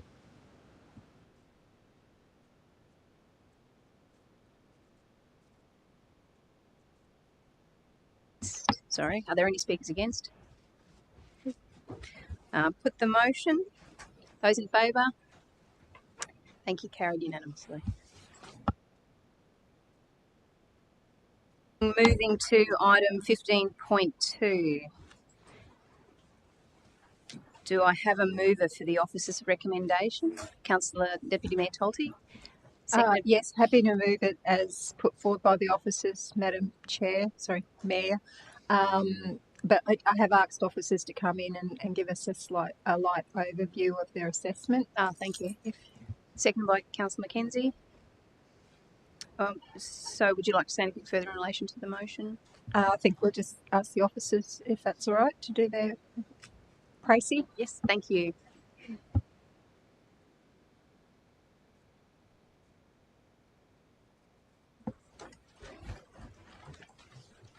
Good afternoon, Mayor and councillors. So the two applications we have today, they're located in the Southern Redland Bay expansion area. The lots are owned by the developers Halcyon, now Stockland and Villawood. So the Villawood application relates to land parcels on the south of Kidd Street, and it seeks to facilitate the use of the site for reconfiguration of a lot, residential lots. They're also proposing a plan of development against which future applications will be assessed against. There are a number of key issues which have been addressed in the application. These have been summarised in the report. Submissions have been received in relation to stormwater and design of the intersection. So the applicant's stormwater management plan has been peer-reviewed externally by an external engineering consultant, was considered to be satisfactory.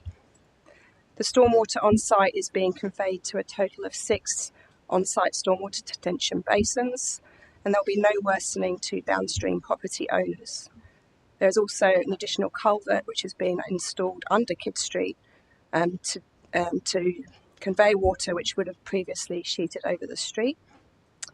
The intersection upgrade that has been conditioned by SARA prior to the commencement of use. And we have seen preliminary drawings for the intersection design to demonstrate that access to existing properties will be maintained. The detailed design of this intersection will be subject to future operational works approval. The design of the intersection itself operates within the desired standards of service in terms of the design, the queue lengths and the delays. And we also have an infrastructure agreement which has been entered into with Council, and that deals with the financial contributions required for the wastewater treatment plant, as well as other infrastructure associated with the development. Looking at the Halcyon application, this one is located directly to the south of Villawood, and the use of the site is for up to 500 relocatable homes for the over 50s. They are also proposing a boundary realignment, and this is to facilitate the transfer of public open space into council ownership. Planned development is also proposed, so this will be applicable to future development applications over the site. This application is also required to upgrade the intersection prior to the commencement of use. Through the site, there will be a 100-metre wide environmental corridor, and this will be one of the primary and ecological corridors for the expansion area. And the developer has also entered into an infrastructure agreement for the connection to the wastewater treatment plant and infrastructure for the development. So council officers have recommended approval of both applications.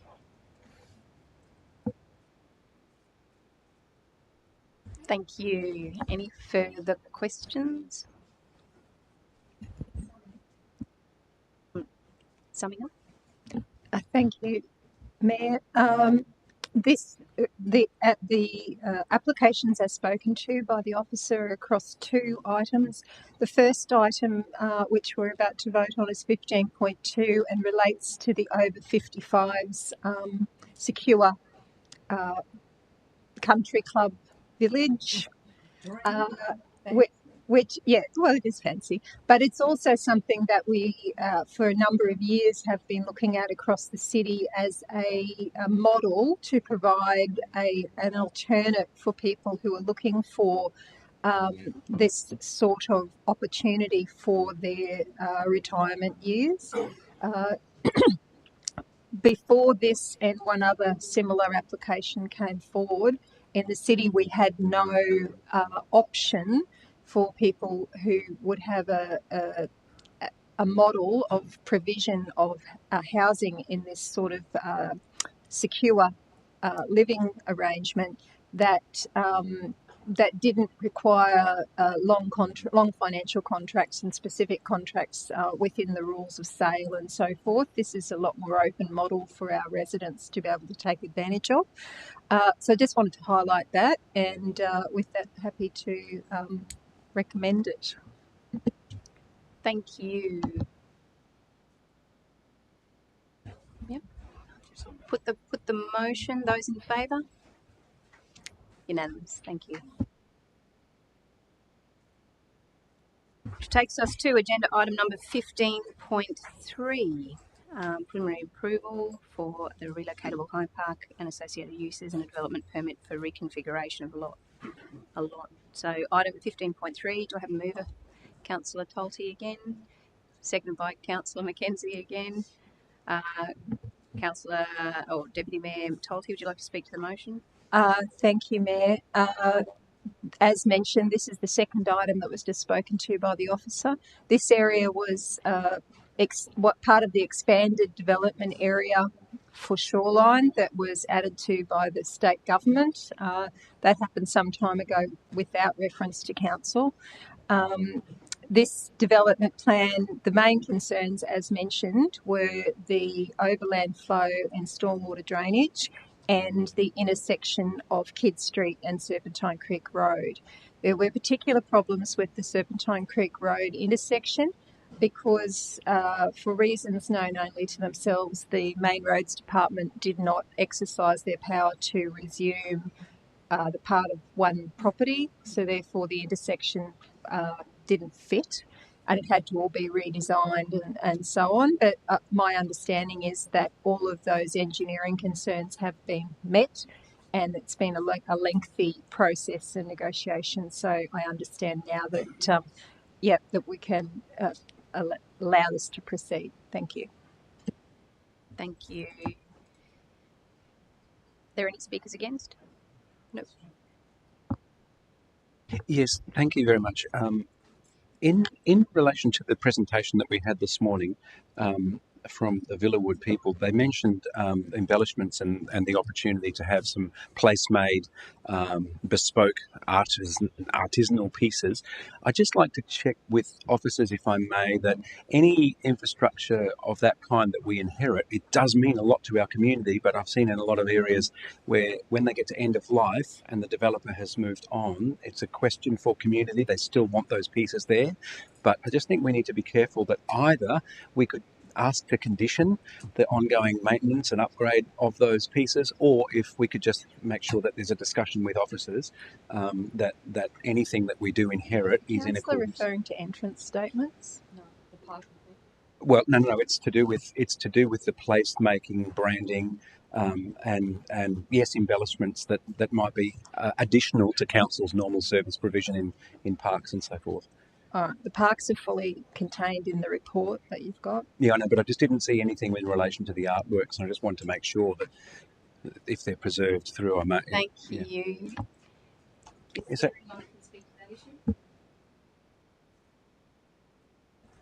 Good afternoon, Councillors, Mayor. Perhaps I can clarify. So I think what was being referred to this morning is other developments elsewhere in SEQ that have been undertaken in relation to public art. So just to be clear, in terms of city plan and the planning scheme, there is no requirement for public art to be provided as part of this development application. So if that were to be provided, it would be on private land. It would be a private responsibility of the developer to maintain thereafter. So there's no public art in any public open spaces or anything like that that's being proposed as part of this development application. Just acknowledging that it was a feature of the presentation this morning and very welcome. But if it's something that they would like to condition and look after into the future, that would be welcome too. Thank you. Councillor Hughes. Thank you, through you, Mayor, to the officers. Is Charlotte still? Sorry. Thank you. And on the report, I've just got a note, and it was page 946, just tells you how many we were reading, and we're still not there yet. And I was concerned that the linear park had the maximum width of 5 metres, and then the notes mentioned a 3 metre wide cycleway. And that, in actual fact, is the 5 metre linear park, but 3 metres of that is going to be taken up by a cycleway. So I'm seeking clarity on that. Thank you. That's the way I read it. Is it 8 metres or is it? So the linear park is 5 metre width total, and the cycleway, the concrete path within that linear park, is 3 metres wide. We are talking about 8 metres? No, 5 metres total. That's what I thought. Yeah. And then that's the environmental drainage corridor outside of that is 25 metres. So the linear park is 5 metres total. So when we talk about a linear park, if I may, Mayor, thank you. Thank you, Charlotte. When we talk about a linear park and it's a walkway or a little kickabout, just an open space and as part of the drainage network, is that right? No, sorry. The park itself, the linear park just has, it's a 5 metre track. So it's got the cycleway, it's got a running track, and it runs along the edge of the corridor and it heads towards the actual park, which is where you get your play equipment and the kickabout space. So there is a plan in the landscape concept plan package that sets out what the park and the linear park look like. Yeah, thank you. I think for anyone reading the report, that's not two different things. It actually is one in the same. Yeah, when you read 5 metres and 3 metres, that doesn't make 8. No, 5.2. No, the 3 metre. Yeah, but I've sought clarity, so thank you. Yeah, so watch your maths, people. Watch your maths. Councillor Boglari. Sorry, through you to Charlotte. Can you just explain the Officer Charlotte? Sorry, that came out a bit rude. Can you just explain the sewerage with both of these? Yep. So the sewerage, while the wastewater treatment plant down at Southern Redland Bay is being constructed, the developments will have a temporary tankering solution. So they'll tanker their sewage to Logan City Council. and they have a maximum threshold up to which they can tanker. So for Villawood, they can tanker up to 59 residential lots. And for Halcyon, the Stockton site, that is 78 dwellings. So once they go above that tankering threshold, they won't be able to. They will need to connect into the wastewater treatment plant.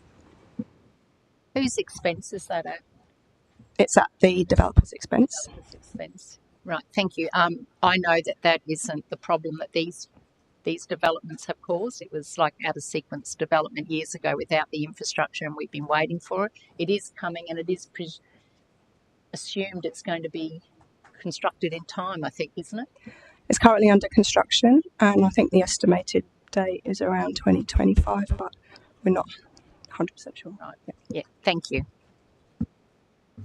Thank you. Any other questions? Nope. Okay, put the motion. Those in favour? Thank you. Carried unanimously.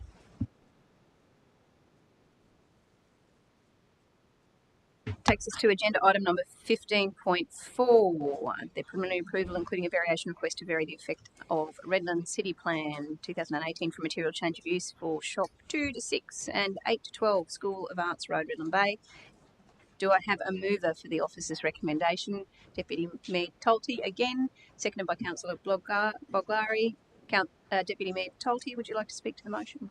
It's all happening in Div 6, Mayor.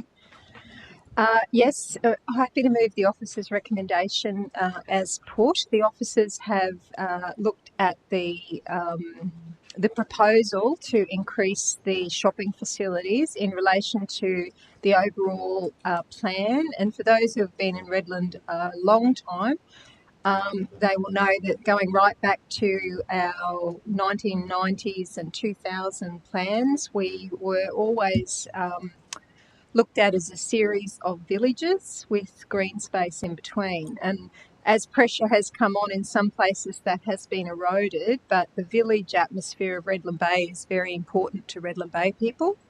And we also have shopping centres coming on to manage the master plan community at Shoreline's needs and the island community as they commute through Wynham Creek. So with all of that, this site was never envisaged to be a shopping centre and has limitations because of the fact that it's situated between 3 roads and 2 major intersections. One of those intersections is one of our most prolific for minor accidents. Our officers tell us they're there sweeping glass off the road more than any other intersection. So the officers have done a careful review of both the required traffic movements, the overall need, and have recommended that this is not in keeping with the town plan and what they would like to have. So this is recommended for refusal, and I'm happy to put it forward as such. Thank you. Thank you. Are there any speakers against? No, I'll put the motion. Those in favour, sorry. Unanimous, thank you.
All right, could I please have a mover and seconder to move back into confidential? Councillor Bishop, thank you. Seconded by Councillor Boglari.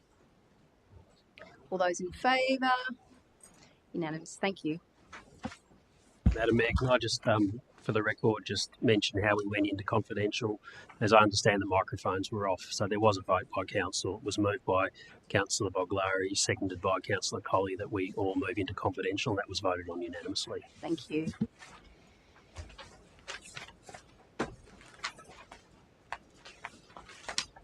Thank you. So now I move into 20.1. Do I have, which relates to the sale of land for overdue rates and charges, do I have a mover for the officer's recommendation? Councillor Mackenzie, seconded by Councillor Tolty. I put the motion. Thank you. It's carried by Councillors Rendles, Hewlett, Guy, Mitchell, Boglari, myself, Bishop, Colley, Mackenzie and Tolty. Those against, Councillor Hughes. It's carried. Item 20.2, the COSIC class action court update. Do I have a mover for the officer's recommendation? Councillor Bishop. Councillor Tolty seconded. Put the motion. Those in favour? Carried unanimously. Thank you. Item 20.3, in relation to sponsorship. Now.